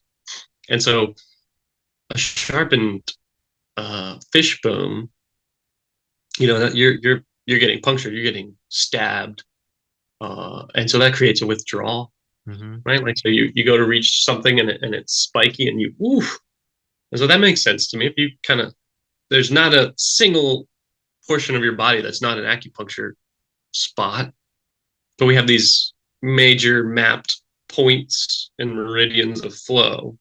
So that would be like looking at the earth and seeing, the major rivers. But if enough water came to the area, there's not a zone of the earth that isn't contributing to that watershed. Mm. All right. So like it's, during the dry season in California, the rivers and lakes and everything shrink up. And you have these kind of tighter, still pronounced zones we call rivers or streams and creeks. But then as the rains come, they swell and you start seeing how all the tributaries and everything feeds into that. So, anyways, there's every inch of your body, you could puncture it, needle or fishbone, and it would create some sort of alteration or withdrawal to your neurological system. Now, when they began introducing very precise metal needles, this was a huge game changer. One, I think it was less torturous to people. Still had the puncturing aspect I was talking about, but now when you introduce metal into the human field, you create a little mini antenna. So if we run a current through pure water, nothing happens. But if you run a current through mineralized water, like say some salt, like say our blood is relatively synonymous with salt water, when you run a current through that, then you have an electromagnetic field. And if you have an electromagnetic field and there's metal in that field, that will alter the field. And so a lot of the principles are very scientific and they're all there. Um, but there's still this divide and polarization. And I suppose that's one of the big things that I've been doing with my work recently, and how your wife stumbled across me and therefore you as well. Which is wild in itself. Like, just, I don't know. I go off a lot of, it sounds hokey as shit, but intuition, like I was telling you on the phone. And I just felt like a pull to do it. So I reached out to you and here we are. This is true. Yeah, I Yeah. mean, I replied to your message and you replied to me, and I was just like, I'm gonna ping this guy and see, if he wants to come on. And normally, I mean, lately I've been trying to be more selective with people I bring on. Just not for nothing, but I'm just becoming aware that not everyone is in the place to talk about whatever it is they think they want to talk about. Does that make sense? Sure. So when some people have come on, it takes them a while to open up. I mean, I get it. There's a camera and they don't know what the questions are going to be. And I understand, like, so I get it from that standpoint. But at the same time, I'm just trying to be more respectful and mindful of the place that they're in. And therefore, and it's not even always talking about themselves in that aspect of like mental health, because that's on its own is highly stressful and highly, a lot of people hold that close to the chest for rightful reasons because it makes you vulnerable. But it could be about anything. It's just, I think some of it is they are not in a place to say their true thoughts on a certain subject because of the idea that family or friends or whoever will judge them in whatever way based off of the way they carry themselves around those people. You know what I mean? So they don't Right. want to break that idea of what other people feel. I've gotten to a place where I don't want to say I don't ever care, because at the very basis of it, I do to some level. But I don't care as much anymore. It's because I'm still learning as well. But Never I stop. Yeah, and I bring people on that are smarter than me, such as yourself, in these areas, so I can broaden and kind of get more of those data points. And it's crazy to hear, and it's awesome at the same time. There have been things that you said that I've come across and through my understanding to hear somebody else go down these routes and validate, some of the stuff that I tell people. Because sometimes when I talk about water and memory and um, emotion or intent to be stored in water, so to speak, whether that negative energy or positive energy um, or no energy. or no energy, right? And it, I say it and I kind of see the look on their face sometimes, and then I remember how I would have received that if I was told like 10, 15 years ago, like, the fuck out of here. This dude's like smoking too much or doing something too much or whatever. But I try to follow it up with information. I send them a video or something that I came across it. But when to hear somebody else that has gone down those same paths and can validate some of those ideas through different, I don't want to, teachings or different like Avenues. avenues or whatever that they learned it from other teachers or I listen to Joe Dispenza too sometimes. That's one of the paths I've gone down. Wim Hof, and it's just like understanding these basic concepts of water. And if we are like primarily water, then it makes, you can just easily draw at least for me, I can easily draw those parallels. Well, why not that? Why couldn't this exist in that? And then I just recently saw some video. You talked about Gaia, right? There's a channel on YouTube, it's called Gaia Channel. And some of the things that they put on there are pretty far out, right? But at the very basis that they put this one video together where it talks about water and it connected all these ideas. I mean, it went even a little further. Like it talked about how astronauts, they studied water in space and the space station. And I don't know if you came across this, but they had a balloon with water in it. And when they popped the balloon, it all the water, expanded out. Yeah. But then they gave it enough time and it came back together Whoa. to form the original like shape of the balloon. So that was like Whoa. another, data point, right? That I could send this to you afterwards. It was another data point, like, oh wow. And then they talked about Masaru Emoto and they talked about that study. And then they went even a step further. There were some scientists that went to with this concept in mind of Masaru Emoto, and they studied water from natural sources, right? They looked at the molecular structure. Are you tracking Yep. what I'm talking about? Oh And yeah. they studied like this natural not natural, beautiful geometric patterns from all these water sources like Iceland and some place in South America that so they studied, and then they studied water that comes out of the sink, like tap water. Downriver And from a dirty city. right, and forgive me if I'm saying these things. I'm also kind of bringing awareness to whoever's listening, like, what the fuck are these guys talking about? Hmm. But it's these geometric patterns that came out of like city water or tap water, like going through pipes, unnatural structures at the very basis of it, form these like chaotic, like gross, I don't want to say gross, like chaotic geometric patterns, right? Kind of like the same study with Masaru Emoto with jealousy, anger. It was just like this chaotic patterns. And then Well, like love. snowflakes. People seem to know snowflakes, right? And so Exactly. when he was pulling from really pure, clean, whatever higher vibration sources, there were these beautiful snowflakes. And then what I also thought was interesting was he then distilled water and studied the crystallization of the distilled water. And the distilled water just gave a simple concentric hexagonal, is that six sided figure, right? Like the snowflake without the pretty frills at Mm-hmm. each apex.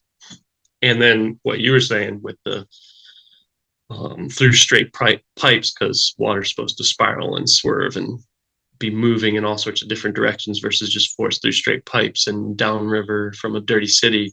Yeah, they wouldn't even form, or they'd fragmentally form. Right.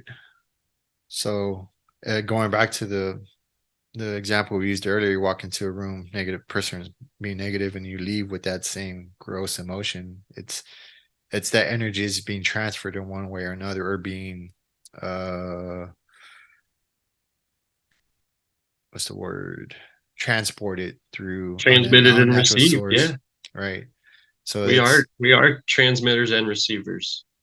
exactly. And So that's why I like the stories of in Washington D.C. when they had so many people, I forget the exact numbers, meditate all summer long with the mm, goal of reducing um, crime in the city. And the chief of police of Washington D.C. came on and said, it's more likely that we'll have snow in the summer than a reduction of um, crime because of people sitting around meditating. And at the end of summer, the crime had reduced by more than what they had intended. And the chief of police ate his words. yeah, changing that vibrational pattern or within it. And it goes to show you too, I mean, like if like we're all meant to, like we're symbiotic, right, together, whether like just because we're not physically touching, and we can go to uh string theory, like this, uh how all things are connected, even though we don't see them physically with our own eyes. But if we had uh we didn't have any filters in the sense of seeing all lights of spectrum, or this spectrum Yeah. of light, X-ray, gamma, we can only infrared, we'd be able to see these, these this the veil wouldn't be there as much, I guess, and we'd be able to see these other, I don't know, connections in Other whatever way worlds, those exist. maybe. I don't know.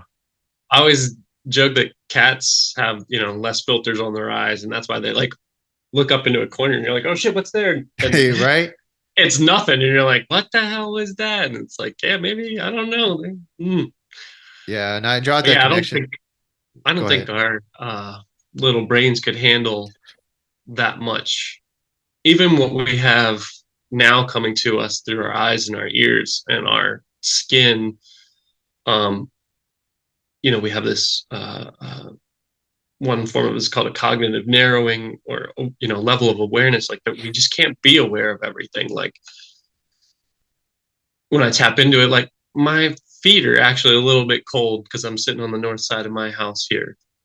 But I wasn't really aware of that until I just kind of spent a moment quickly tapping into my body or noticing a mild growing of pressure in my bladder from the coffee that I drank. And, Mhm. I wasn't thinking about those a moment ago until I changed my threshold, um, perceptive threshold. And I think if we were constantly aware of actually all the information that's coming into us, I don't think we'd be able to handle it. Right. You were actually talking about earlier something that, like all the things that are happening. And it was during that conversation of good and bad. And, in this moment right now, there's probably a baby being born and there's probably somebody being murdered and there's people fighting and there's people making love and there's people crying and there's people laughing and it's all happening right now. There's that many of us that's happening over and over and over and over and over again. And the reason I thought of that is when I have those times where I just sit, whether you want to call it meditation or a space for observation, and I tap into that, it's overwhelming to think that everything, all forms of emotion, crazy experiences, worlds that I'm not even aware of, are all happening right now. Right. And, you know, some people might hear that and be like, he smokes too much or not enough. Um, but this is that level of awareness kind of thing as well. Of if there's this God figure that is aware of all of that right now and it can handle that, then that's a different processing unit than the little brain that I have here today. Right. And that kind of taps into the different thing that I've kind of come to, is like another mental exercise I've been doing, or not exercise, but thought process is like, people think that we exist in one reality, right? Like one reality is the only reality, right? Like you're out of touch or what have you. So on one side, you kind of becoming aware or intentionally becoming aware of all these things happening at once is being in touch, right? Like most people that make decisions in, corporate structures or Washington or what have you, they're out of touch because they just think that the world is how they exist and they don't ever go outside of that. They don't ever sit down. I don't want to say all of them, but I would say a good majority of them are out of touch. But with that, it's like, man, We don't care to be in touch. Yeah. right. But I feel that this, the idea of, and that's what's proof, right? Is that we live in a, I'm losing my train of thought of how to say it, but it's all realities. Like there's multiple realities existing at once, right? Each person is their own, you can break it down like their own universe, their own organism, but it's each person has their own reality based off of their life experiences and therefore interact in the world. And I would say most people assume that there's only one reality because of society, what says what that reality is, whether the majority of society will have this common understanding of what Collective. reality is. But in reality, that's not true because every person has different life experiences, different things that have happened to them where they view the world through their own lens. Yeah. And Like mentioned earlier, watching Airport Love or something, and two people have different reactions. exactly. There's also the story of the guy that's sitting on the side of the road, and five people walk by and they see five different guys sitting on the side of the road because they're all seeing it through their lens of awareness and consciousness. And so one person walks by and they see the scum of Western society, and another person walks by and they see their uncle because their uncle had whatever happened in their life and was on the streets. And then another person sees a rapist, and another person sees an enlightened master who has renounced the material world, and it's just one guy sitting on the side of the road. Yeah. Because his car got hit and he's waiting for a tow truck. Yeah, we don't even know, right? That's the thing. We make up these stories, and that turns out is more of our remembered past than what actually happened. Is our story about it. Right. Apparently, we're in terms of technically remembering our past, we're not that good at it. No.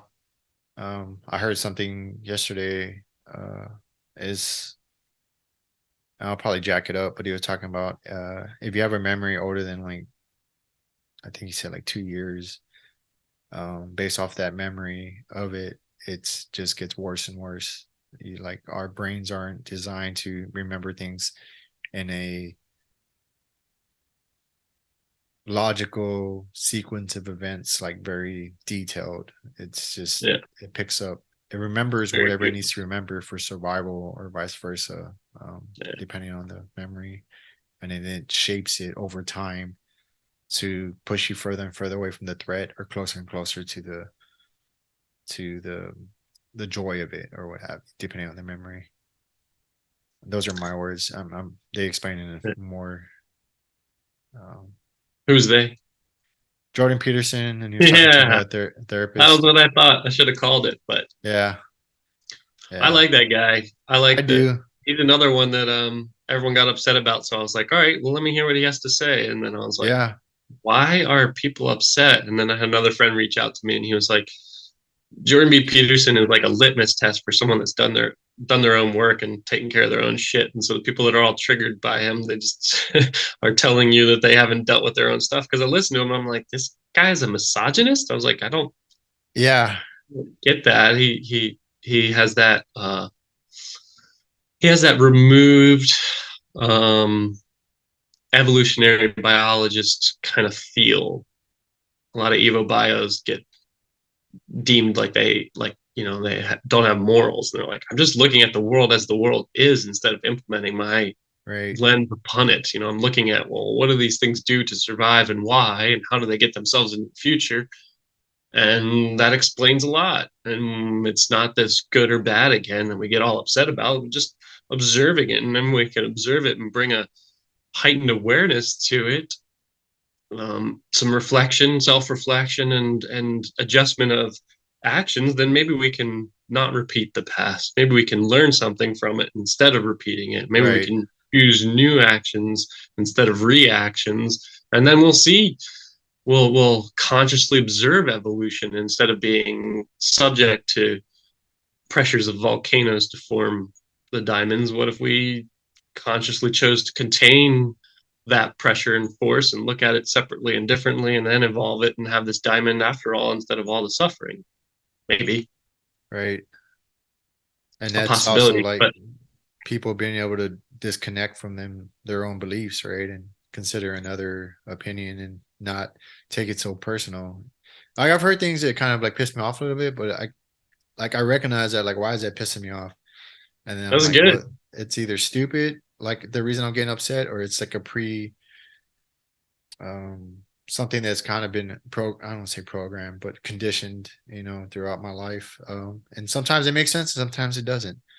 Um, but another person I kind of did that with, because I kind of went with the thought pattern of most of society, and was Kanye West. I was just kind of like, man, he says dumb stuff, and like he's just like all these patterns that I didn't really like fully flush out kind of came to mind, and I heard him on Joe Rogan's podcast, and he's pretty like erratic in his thought processes. But I get what he's trying to say. He just doesn't always say it in the way that most people want to hear it. And in the military, I learned to listen through it, because you come across people from all different walks of life, and you have to learn how to adjust and kind of see through like their biases. Does that make sense? Sure. So with that, I was able to do that and listen. So I heard them like in full length, which is one of the things I love about podcasts is you can really understand and see if people, because after, I don't know, an hour or so, people kind of start relaxing more, and then they start, kind of being more themselves, or they're always themselves, but you can't really tell people by sound bites of what they are. Settle in or warm up, yeah. Right. So with that, I listened to him there, and I listened to him also on Lex Friedman podcast, and that was a little bit more contentious, but I get it. We're trying to find like this middle ground. But yeah, he was another one, that I was like, why is everybody up in arms? And so I listened to what he had to say, and some of the stuff I agree, like anybody, right? There's some things you agree with and some things you don't.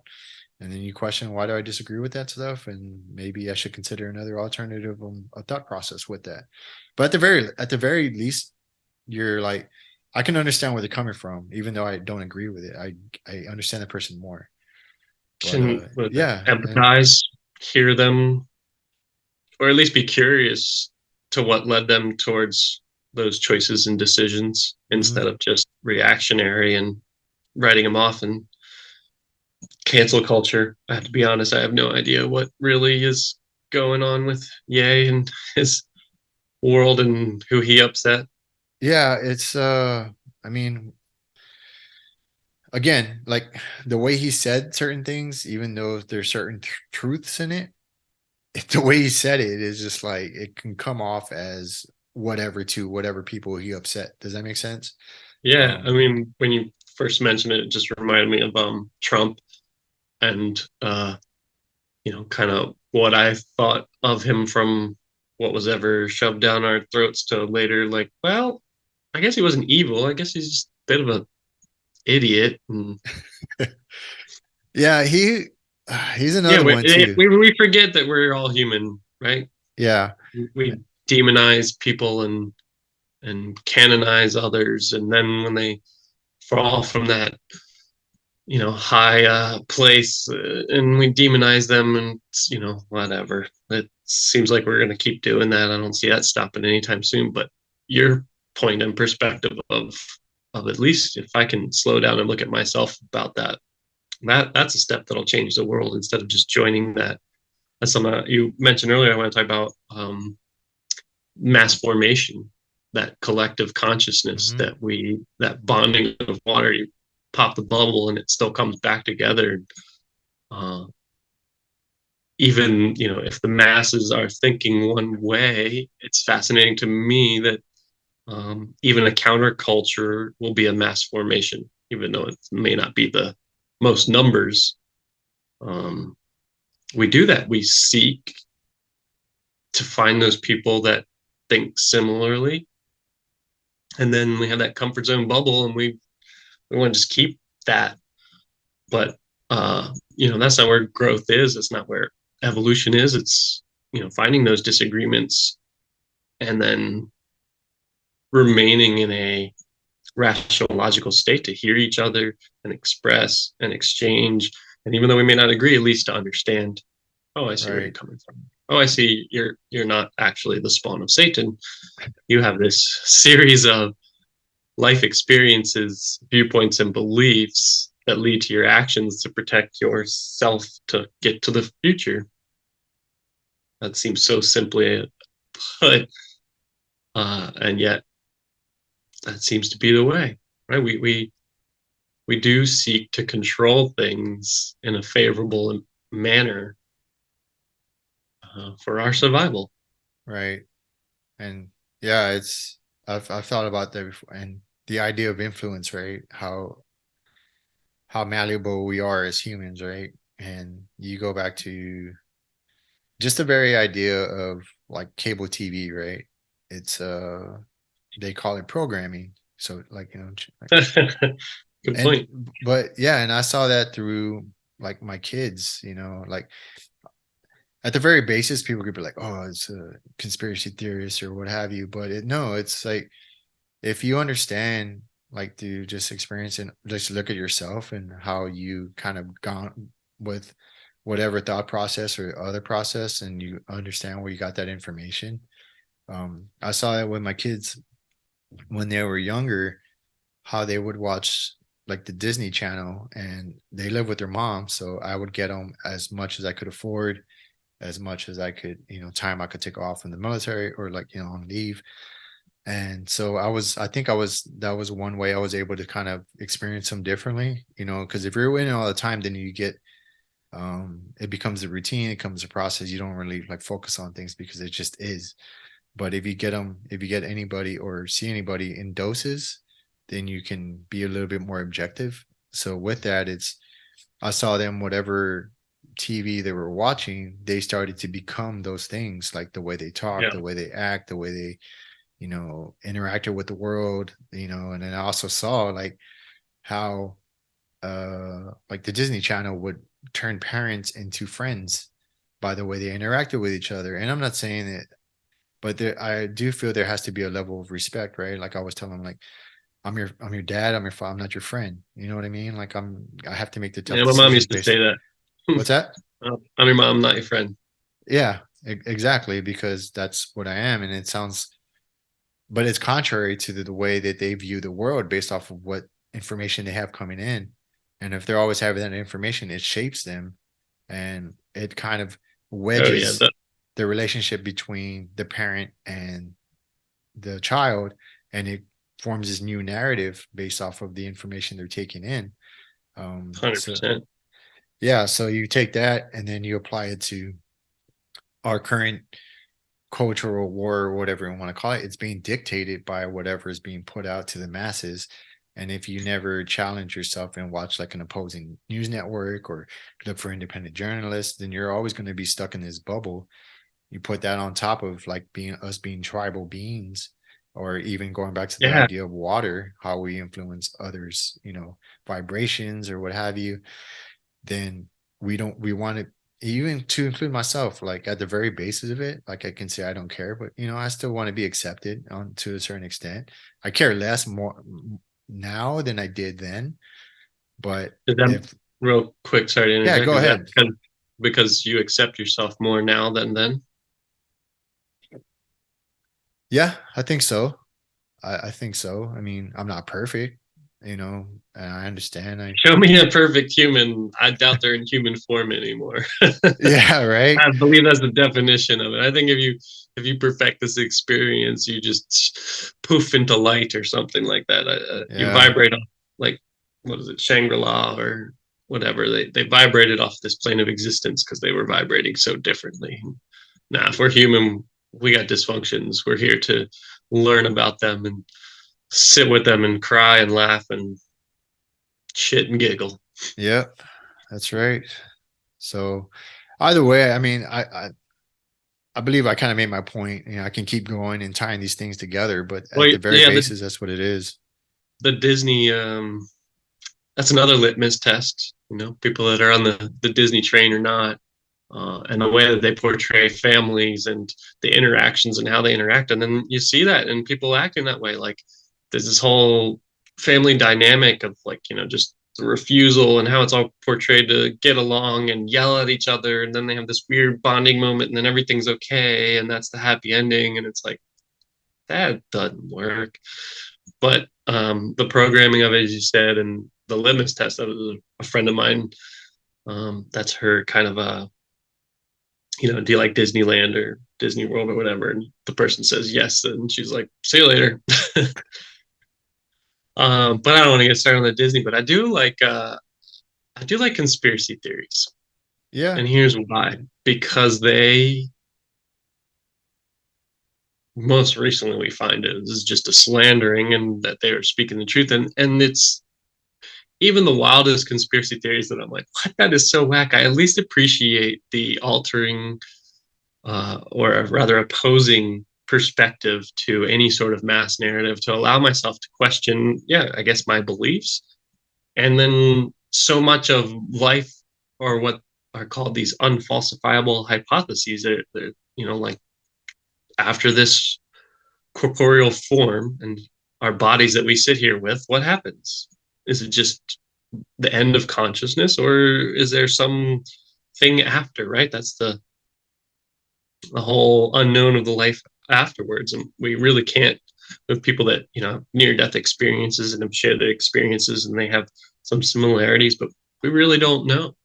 And so I love conspiracy theories because oftentimes it's someone sitting on the fringe and they have stumbled upon a fact of truth, something that they have tried to disprove, and everybody and everywhere else in the world says that's not true, and they trying to disprove it, but they can't. And they, instead of being silenced, said the world is round. They said,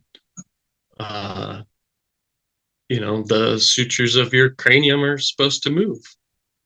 Like They plate said, tectonics. yeah, exactly. They said that your Tectonic immune plates. system and natural immunity is a beautiful, wonderful thing. And here's how you can take care of it, strengthen it, fortify it, and you can be a healthy human without a needle.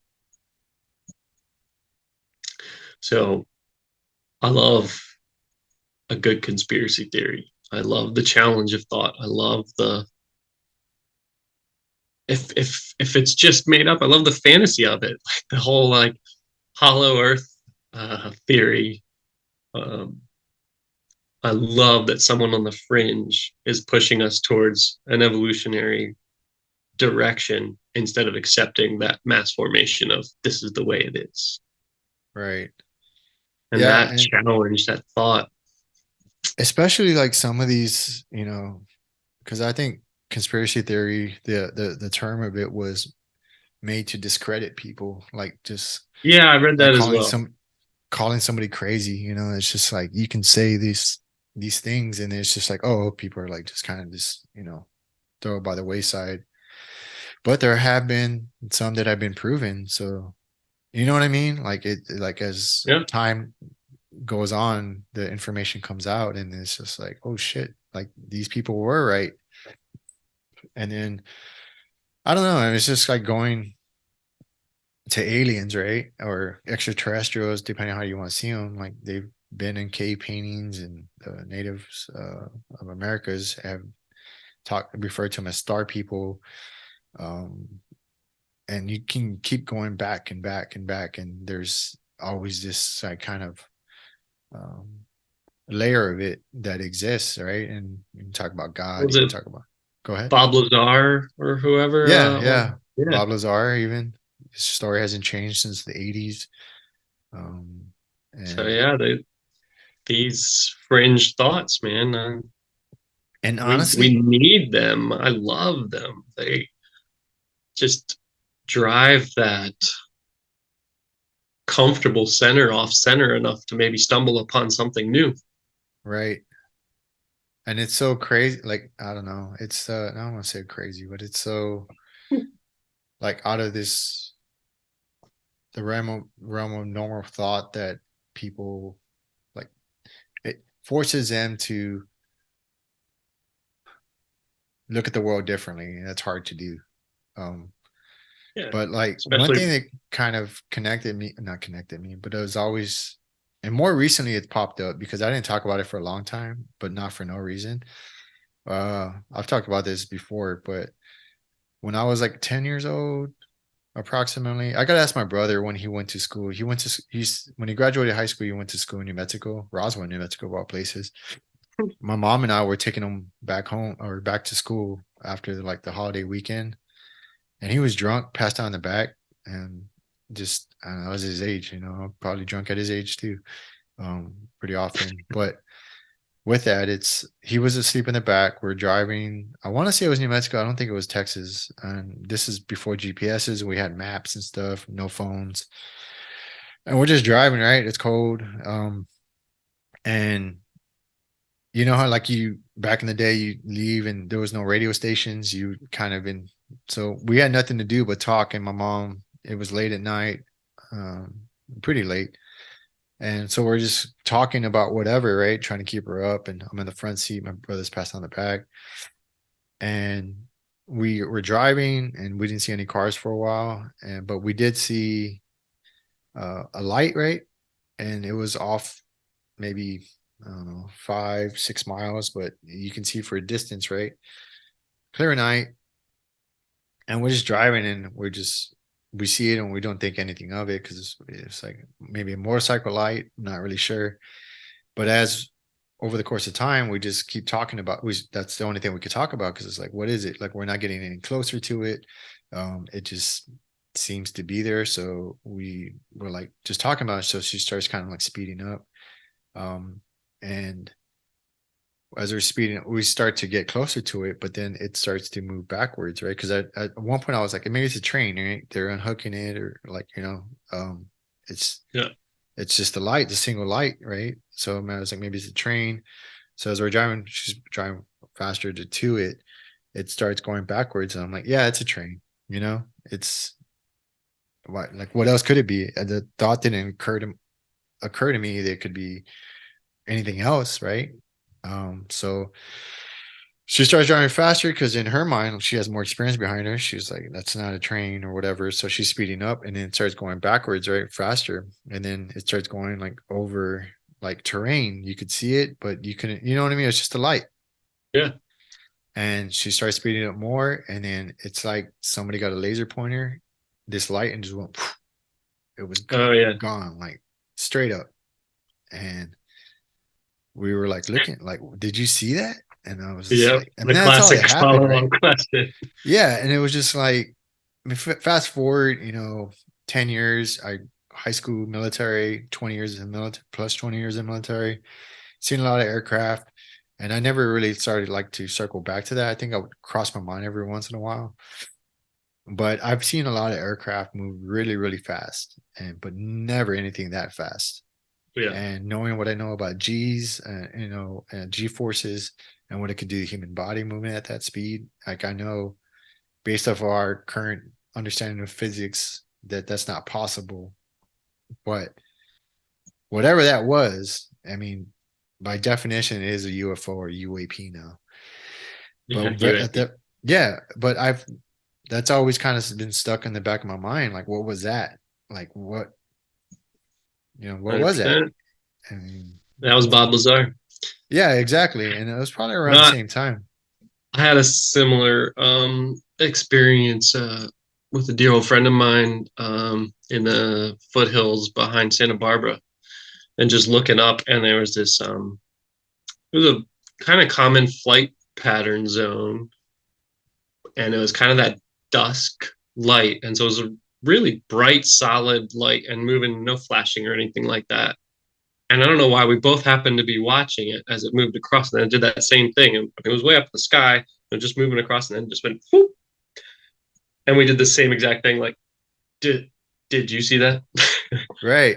And so yeah, Your it, body. it just reminds me of like, I know what I know, and it's like this much, and this is how I can choose to see the world. And I know I don't know like probably like that much in comparison, and then I don't know, what I don't know, and I can't even move my arms to give a size of what I don't know. And Right.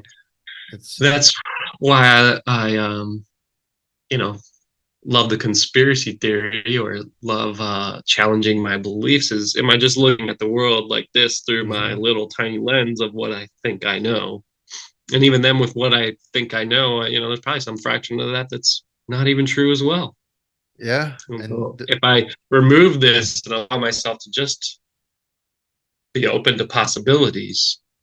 In fact, I teach this in bodywork classes because that implementing dogma of this is the way and this is how it's going to work, and this is how you'll fix people, uh, just letting that go and being open to possibilities of um, whatever is needed in that moment for that human body and being.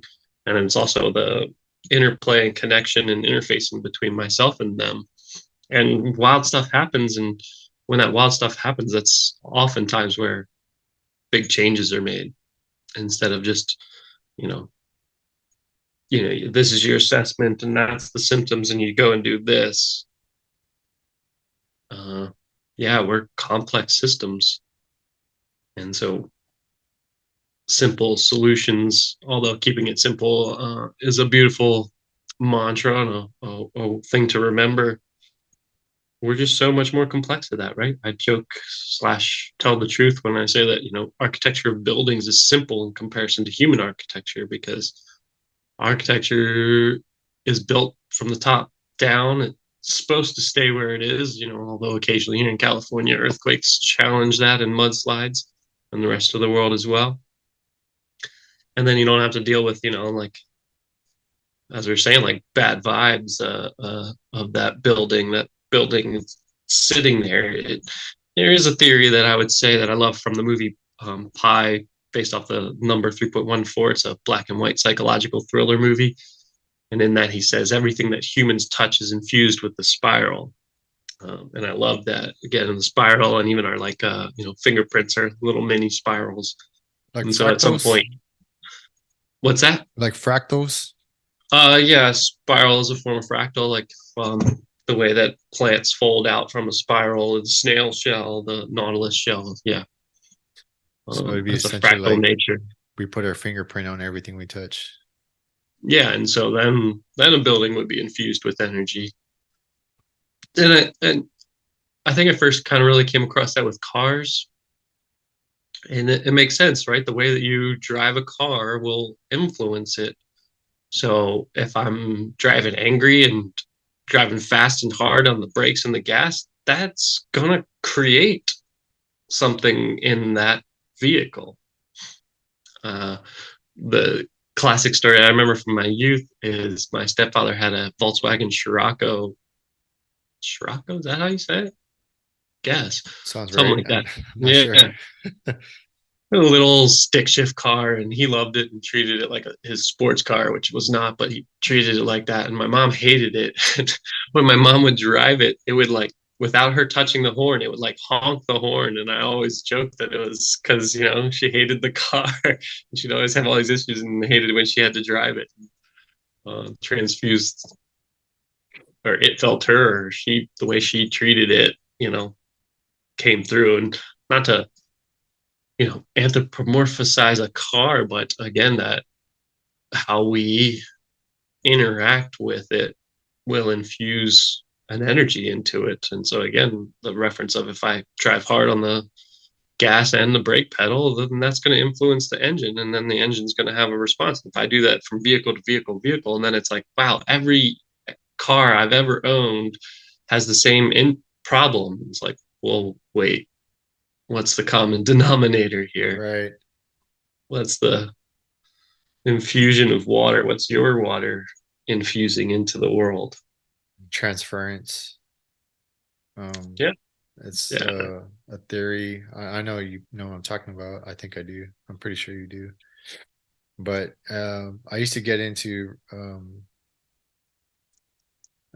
the paranormal world, not necessarily like, just because that's what I grew up with, in the sense of things happening in the house you couldn't really explain, and feeling certain things, and etc. But uh, fast forward, watching like ghost, hunter shows, and some of them, I know a lot of them are um, dramatized with music and all this different stuff. But the very basis, they talk about that, like when there's some type of traumatic event that happens within a building, that the energy is transferred into uh, the material, the building material, so that like it kind of yeah, replays like a recording, every so often. yeah. So that's Oh what I yeah, think about cool. when you talk about that. It reminds me of I talk about the power of the massage table, and pretty early on in my career got away from the massage side of things to the help it fix it side of things, and so it was less about laying down and relaxing on the table, but more about inhabiting your body and getting into your body. But I would joke that I'd have the table there and people would just try to like get horizontal on it because it was like it had enough vibrational infusion of relaxation that just being on it, you just wanted to like lay down and Hmm. relax. Like I didn't even need to do anything. It was just already infused in the table. Um, and yeah, sure, why not?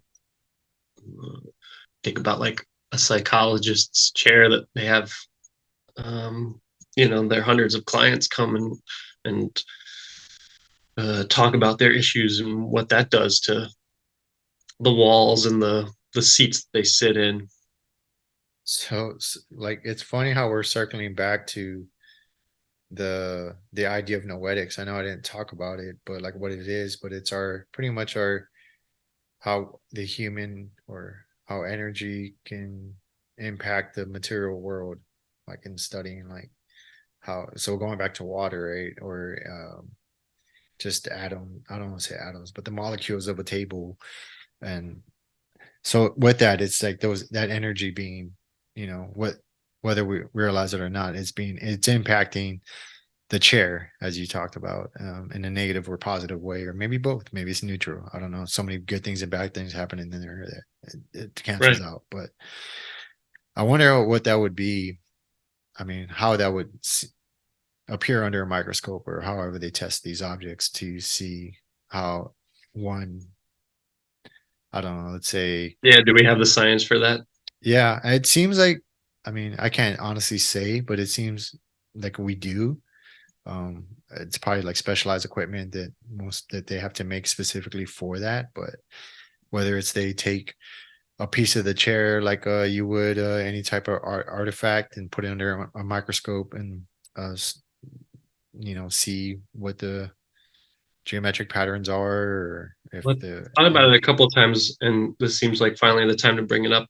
Another thing that happened with Emoto's work with water was the general public, for whatever reason, like he released a study, and so the public then started taking rice, and they had like three different cups of rice or something like that, or even rice granules, and one they gave no energy, and one they gave bad energy, and one they gave good energy. Did you hear about this? No, I didn't. Oh man, this is a cool one. And so what was super interesting, and this was like, numerous results from just the general public from what I remember reading, was that the one that was given good energy, it had, a better experience. It didn't rot. It even looked like it was, starting to be a seed and transform. And then the bad energy and the no energy, this was the interesting part, was that the one that was given no energy, it rotted and died first. Hmm. And the one that was given bad energy was lesser than that. And so to me, it was an explanation of what I call the Bart Simpson principle, right? The child that acts out, because negative energy is some energy, which is better than no energy. That makes sense. And I thought that was absolutely fascinating. And I'll take a step further of a thought that because I love to cook. And I remember, uh, this is not an original idea, but just I noticed that, well, my mom would say it too, I believe, when she would cook. But like when I cook, when I'm angry or stressed, the food doesn't come out as good, you know. And when I cook, I enjoy cooking for people. That's one of the things I've noticed. I don't really enjoy cooking for myself. I'm getting there, but when I cook for others and I put like a lot of, I always like say love into it, you know, or I'm like taking my time and doing all these things because I really want to share this, you know, meal with these Yeah. whoever. Like Cook I with do that for love. the podcast too. But with that, it's, you know, it's the love that I put in it, and I believe that makes a difference. That energy, it doesn't have to be love, but that good energy you're putting into this dish you're cooking or putting together for somebody, as opposed to if I'm in a shitty mood and, you know, putting this negative energy into it. Does that make sense? I mean, it makes sense. Absolutely. I think there was a movie, I think it was Like Water for Chocolate or something like that. All I can remember is she was the cook, and this one time she like cried, and one of her tears went into the water. And so then when she fed that to everybody, everybody was crying during the meal. I don't know if I've seen that movie, but that makes sense. Um, Yeah, I think that was it. It was a long time ago, but yeah, that principle, absolutely. Especially like it kind of ties it all together. I mean, granted, we're now like it'd be impossible to tie it to everything that we know of, and it's like that old saying, or not old saying, that quote. I was Albert Einstein. The more we know, the more we learn, the less we know. Um, and I'm learning that. But either way, it's just like it it makes sense and it ties it all together as far as like, you know, drawing those parallels between all these different ideas, and the very basis, the common denominator, as you said earlier, could be water, you know, or is water, because water exists in all these things. Oh yeah. And what's back to the water again? Who knew this was gonna be a podcast on water? But I love it. Uh, one of the principles that's so unique and amazing of water is that it can contain, and show us the wave. And that's amazing because it's the only wave at a human scale, and that people have mastered the ability to go out and ride and cruise and be at one with, right? But you had referenced, like we have um, microwaves and X-rays and sound waves and light waves and all these things that they affect us, but they're not really at our scale, right? Because I don't really see the light waves. I just see everything that it makes and creates, and my brain filters it. And I don't see or really fully comprehend the sound waves, but I hear them and I can interpret them in my head. And X-rays, try to avoid them as often as possible. But the wave, the water wave that gets to exist, that gets to break upon our shores, um, that is something truly unique and special. Uh, Again, part of my fixation and fascination with going out there with a surfboard every day that I get to. and that's something I want to try, is surfing. I definitely um That's drawn one to it. one of my first points, and I think I mentioned this on the phone, is surfing is hard. I was telling you I have this outline for a book called "Surfing Through Healing" or "Healing Through Surfing." I'm not sure which direction to go with that statement, or to include both. But the first tenet of it is surfing is hard, and so is life. Life's hard. Um, with surfing, if you're landlocked, surfing gets really, really hard. So you have to go seek it out. And then if you are by a coastline, you still got to show up.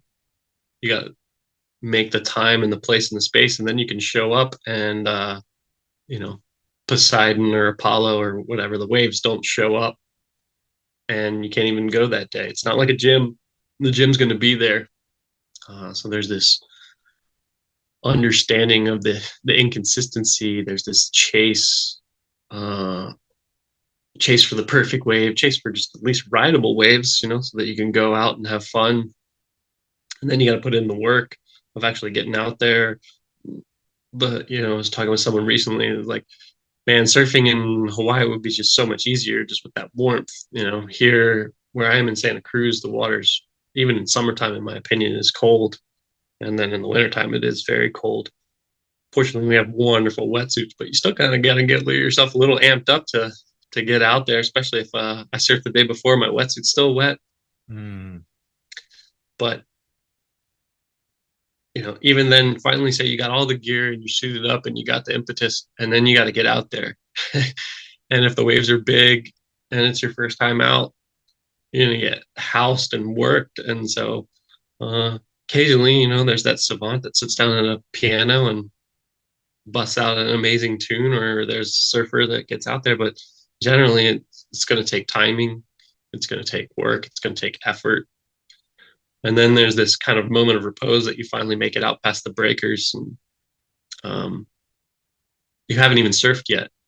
You haven't even gotten that chance, that chase, that thing that all the surfers talk about, the ultimate goal of it. You've only just survived just to show up. And I find that absolutely fascinating as an analogy to life, because really right now we're dealing with a lot of people that feel entitled. I recognize my own entitlements or beliefs thereof and check them. But it's just fascinating to me to go surfing, to do the thing that is surfing, requires so much work.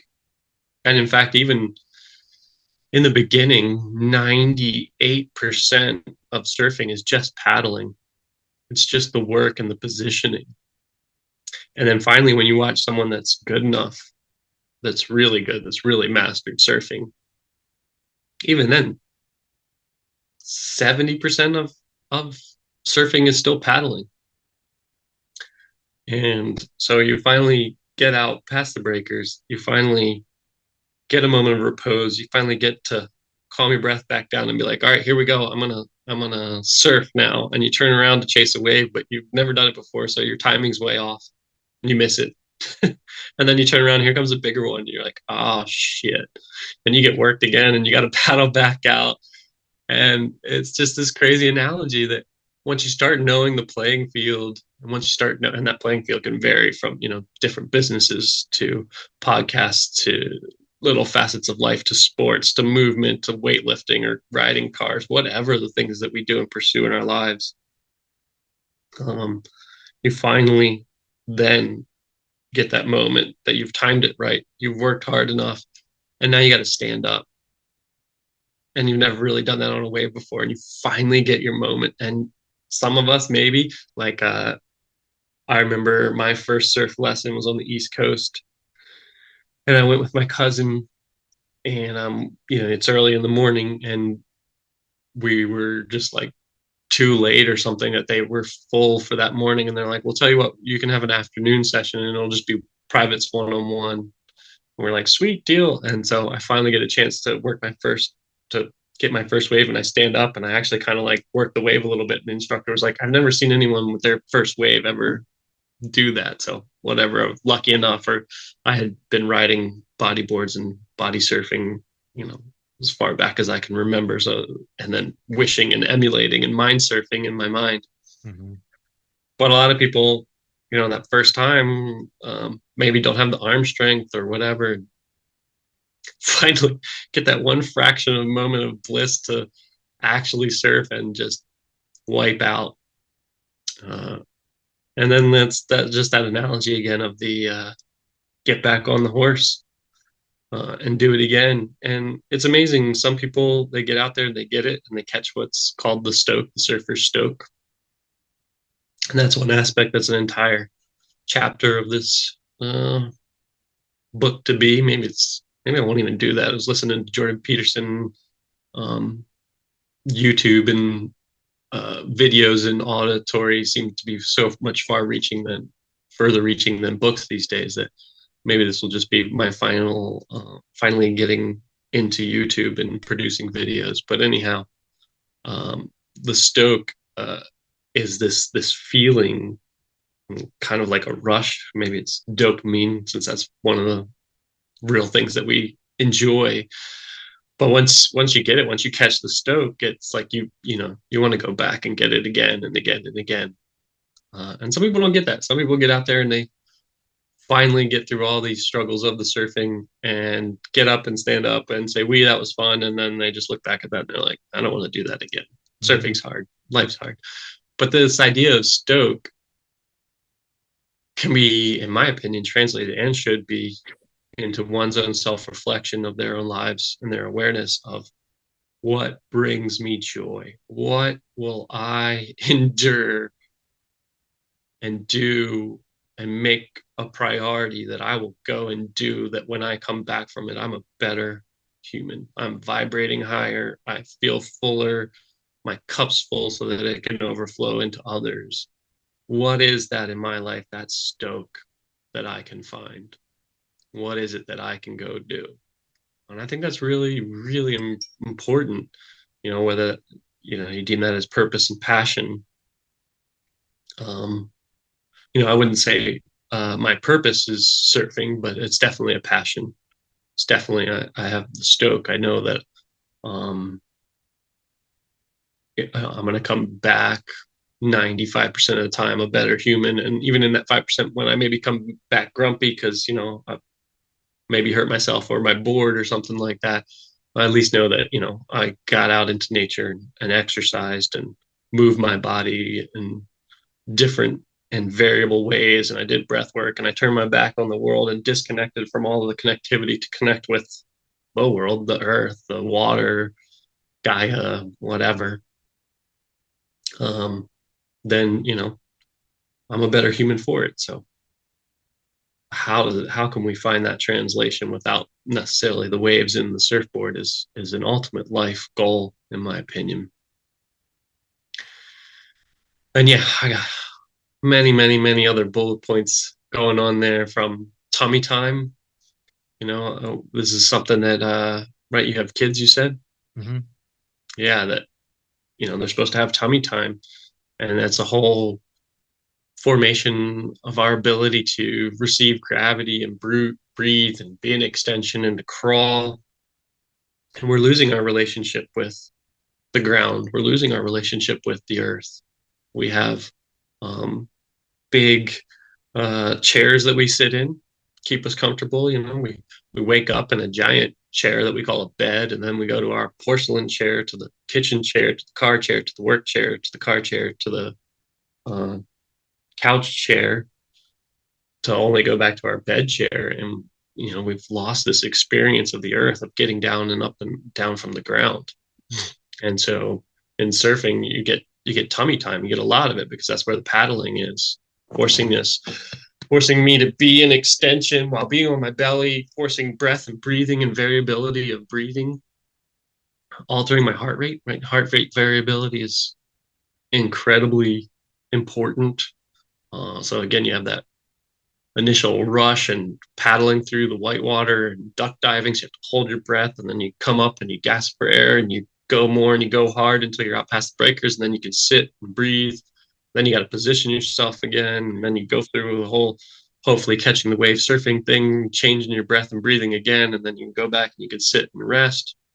And through all that, you're processing the stuff, your life stressors, as you're struggling through trying to get out there to the breakers, trying to show up. You're fighting all the excuses of why not to go, or justify why I shouldn't go this day or what have you. And each one of those steps that you like break through, you're kind of like, overcoming those demons, if you will, overcoming those negative thought patterns. You're overcoming all those things. And then the bliss and joy of trying to be in the moment to hit that wave. And you're just like, and then you do it all over again, Yeah. and it's, as you're explaining all that, I was drawing the parallels with me in mountain biking, the climb up, the showing up to the trail. The trails aren't, it Yeah. sounds a lot more challenging to hit that perfect wave and show up in the waves, the weather, all that factors into it. In mountain biking, there's a lot of that, but not as the dirt's still going to be there, hopefully. Yeah. when you show up. But I had a friend that it's switched from surfing to mountain biking because he was like, "Because I can go, I can convenience it." right.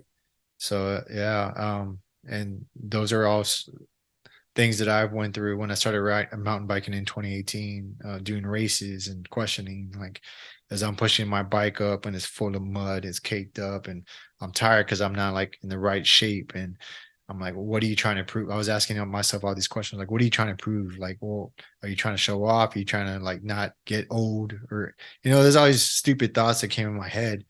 But at each one of those steps, each one of those, carrying my bike up this, muddy hill or whatever, or not even podiuming or, failing or crashing a lot, hurting myself, recovering from injuries. All those things were like these breakthroughs, which, the struggle was talking about the volcano and how, destruction, but, broken bones or what have you. And then working through them, getting back on the bike and keep doing it. Yeah, I can see a lot of that, like how can appreciate like that experience that you have with surfing. Well, then even hearing you speak, and another one of the first bullet points is the concept and idea of ritual, and how rituals becoming a lost art or an unconscious, yeah, what's an unconscious ritual but a habit? And so if we're Because not aware of that habit, is that a good thing or a bad thing? And there can be good habits like brushing your teeth, and then bad habits where we're just not even aware of what we're doing. We're just programmed, to bring it back to programming, to do these things, and there's very little to no thought actually going into it. And so this concept of having a ritual of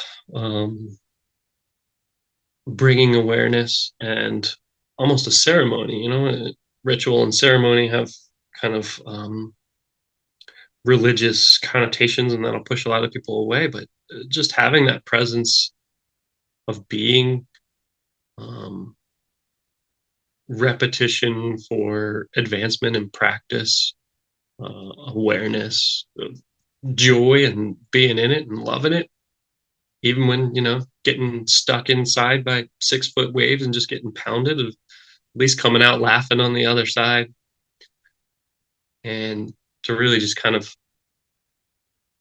yeah. And in surfing, the ritual part of it is just going to look at the playing field. It's one of the few playing fields that spectators and participants will watch, because it's amazing to watch water waves. And then also the creation of the uh, uh, what's it called, negative ionization, right? So when water moves, especially by the ocean or even big rivers, it creates a negative ionization. They've done studies of this at like Niagara Falls as well. So there's even in this ceremony of surfing, there's even a little bit of a natural intoxication from natural elements. And so you have this induction, which is part of a ritual, and just making something sacred. Even though I don't um, recite a prayer or anything, that sacred, or to take it to that realm, it's definitely something very special and sacred to me. The ability to go do it, um, the ability to hold that where it is, instead of just I can't just go and mindlessly do it. If there's not waves, I can't go that day, right? If the wind's too much and it's too wild, I can't go that day. Or even if just timing of tides. So there's all these factors that have to be calculated in to then create and go out and seek this end goal. And it takes a lot of work, and it takes a lot of awareness. And yeah, surfing's hard. Yeah, that should be the name of your book. Surfing's hard. I'll jot that down as an alternate title. But yeah, I mean, it's definitely a goal of mine to try and do that, and just try to push the boundaries of myself and understand myself even more, because each one of those even doing these podcasts, like, there's doubts that come into it. Like when I interview someone such as yourself that's very in detail in the weeds of this modalities and, like, healing, these thoughts come to my head, like, well, what if you don't ask the right questions or what have you, and then I just have to rely back on just let it be, just let it go how it goes.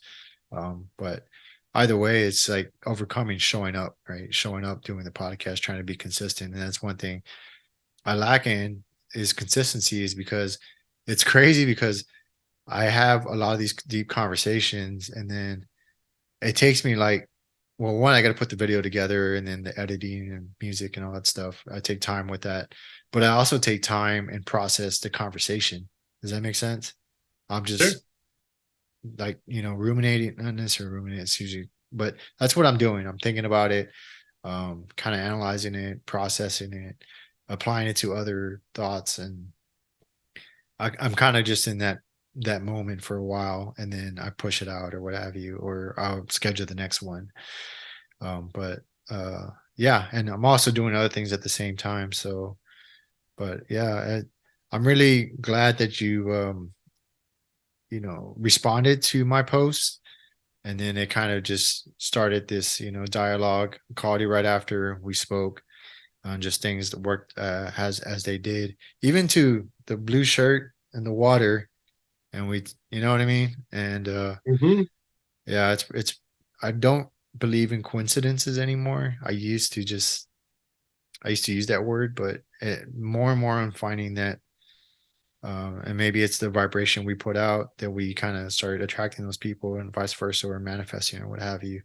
I think there's a lot more to the puzzle that we think we know, but we really don't know shit about.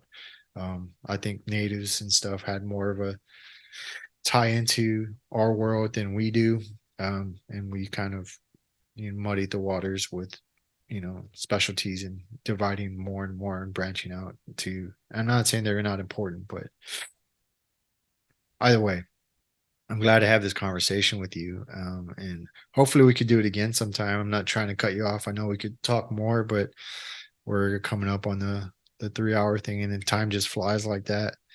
Uh, but Sure is there has. anything It's else you been wanted to great. promote? Yeah, promote, or anything you want to share? No, just my business page and social media stuff's all under adaptable polarity. Is And it that's again adaptable just Dopplerity, or is no, it just no? Okay, adaptable polarity. That's just seeking a lot of it right now is what I'm interested in and sharing it. A lot of people come on there and they're like, I don't even understand what this is supposed to mean. And I'm like, well, it's mostly for me right now, because if it's not for fun, I'm not going to be doing it. But I'm right. seeking to continually merge, healing languages of structure and flow, and that energy and biomechanics and how we move, and it's all cyclical and influences each other. And then also bringing the architectural background. I'm not a true artist, meaning I'm more of an architect. That if I can go trace and extrapolate something and then make it my own, I'm going to do that instead of taking the time to draft it out, which I also am capable of doing. But Hmm. it's just of no interest of me to take that time. And so, really looking to see what and why, form follows functions. Architectural principle that's debatable whether that actually goes. But if we look at the natural world, uh, form follows function. And as you said before, we are part of nature. As much as we try to divide ourselves and block ourselves off from that, we are natural. We are part of this nature. And so in the human body, why do we end up having these forms? So that's what I talked about earlier, looking at the bones of the cranium. And I have a whole theory of chasing through all of the bones of the cranium. And when you look at it from evolutionary and structural principles, it just makes sense. And that's what's needed there. And so then just starting to extrapolate that through fascia, which is um, old in my books, but it really seems to be at the forefront of some circles and networks and news feeds right now. But fascia is structure, but why is it laid out like that? And why does it look so similar when we dissect it like that to these, Chinese meridians? And what were they seeing, and what were they feeling, and what are we seeing, what are we feeling, and how's that all just really saying the same thing? One body, many, many different languages. And so I don't know if I'm trying to create a unified field theory for body work and healing, or just on my own intellectual pursuit, but I really enjoy sharing it. And so that's on there. Some of it comes out pretty beautiful, and people ask for posters. And so I have a whole website that does posters for me. And then I also include extra literature, because I don't spend a lot of time on the social media posts explaining them, so that I compile it all into PDFs. And so, if people appreciate that, it's always nice to wake up to extra dinero in my PayPal account and sharing those illustrations and literature with people. And then also, I teach both in person and online, and seeking to get both of those a little bit more. Maybe I can put one of those on the wall back here. I'm always trying to look for different stuff, but I'll check out your website.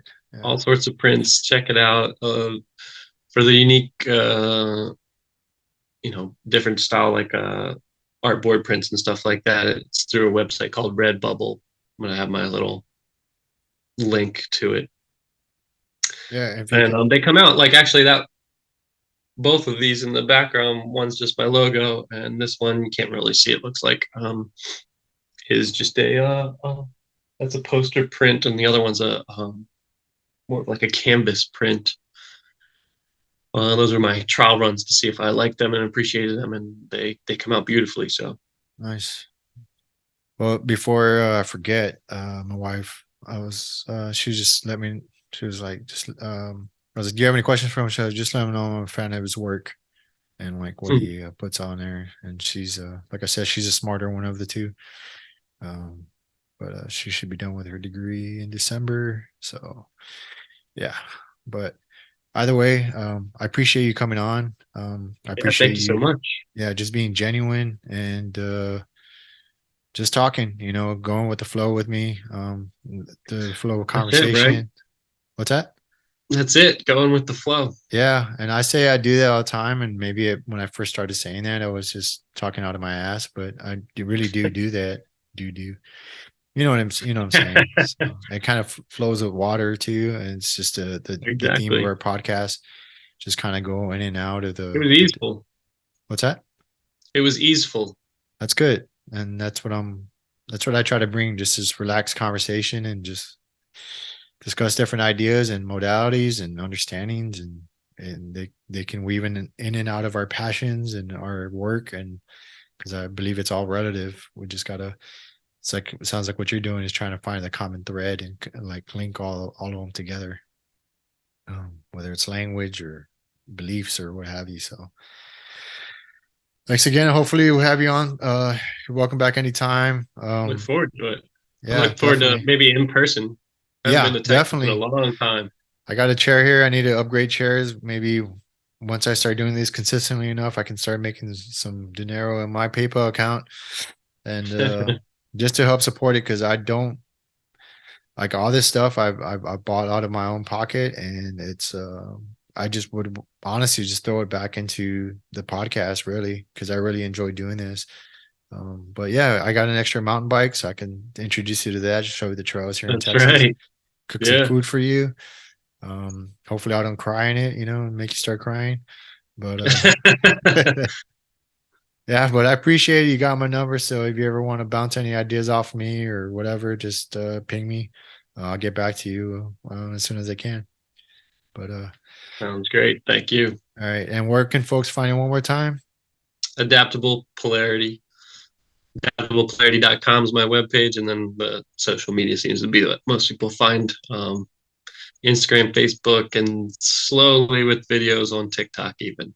There you go. All just educational, trying to make there you go. All just educational, trying to make one person called it Dolly-esque. But just making it unique and interesting and different, and maybe spark a thought or a connection that hadn't been there before. Nice. And yeah, like again, thanks again for what you do. And yeah, let's kind of keep this going, and look forward to having you in the studio, and having a face to face and introduce you to mountain biking. There's not many waves in here in Texas, but we could try it and we'll see what happens from there. Thanks, sir. Appreciate that.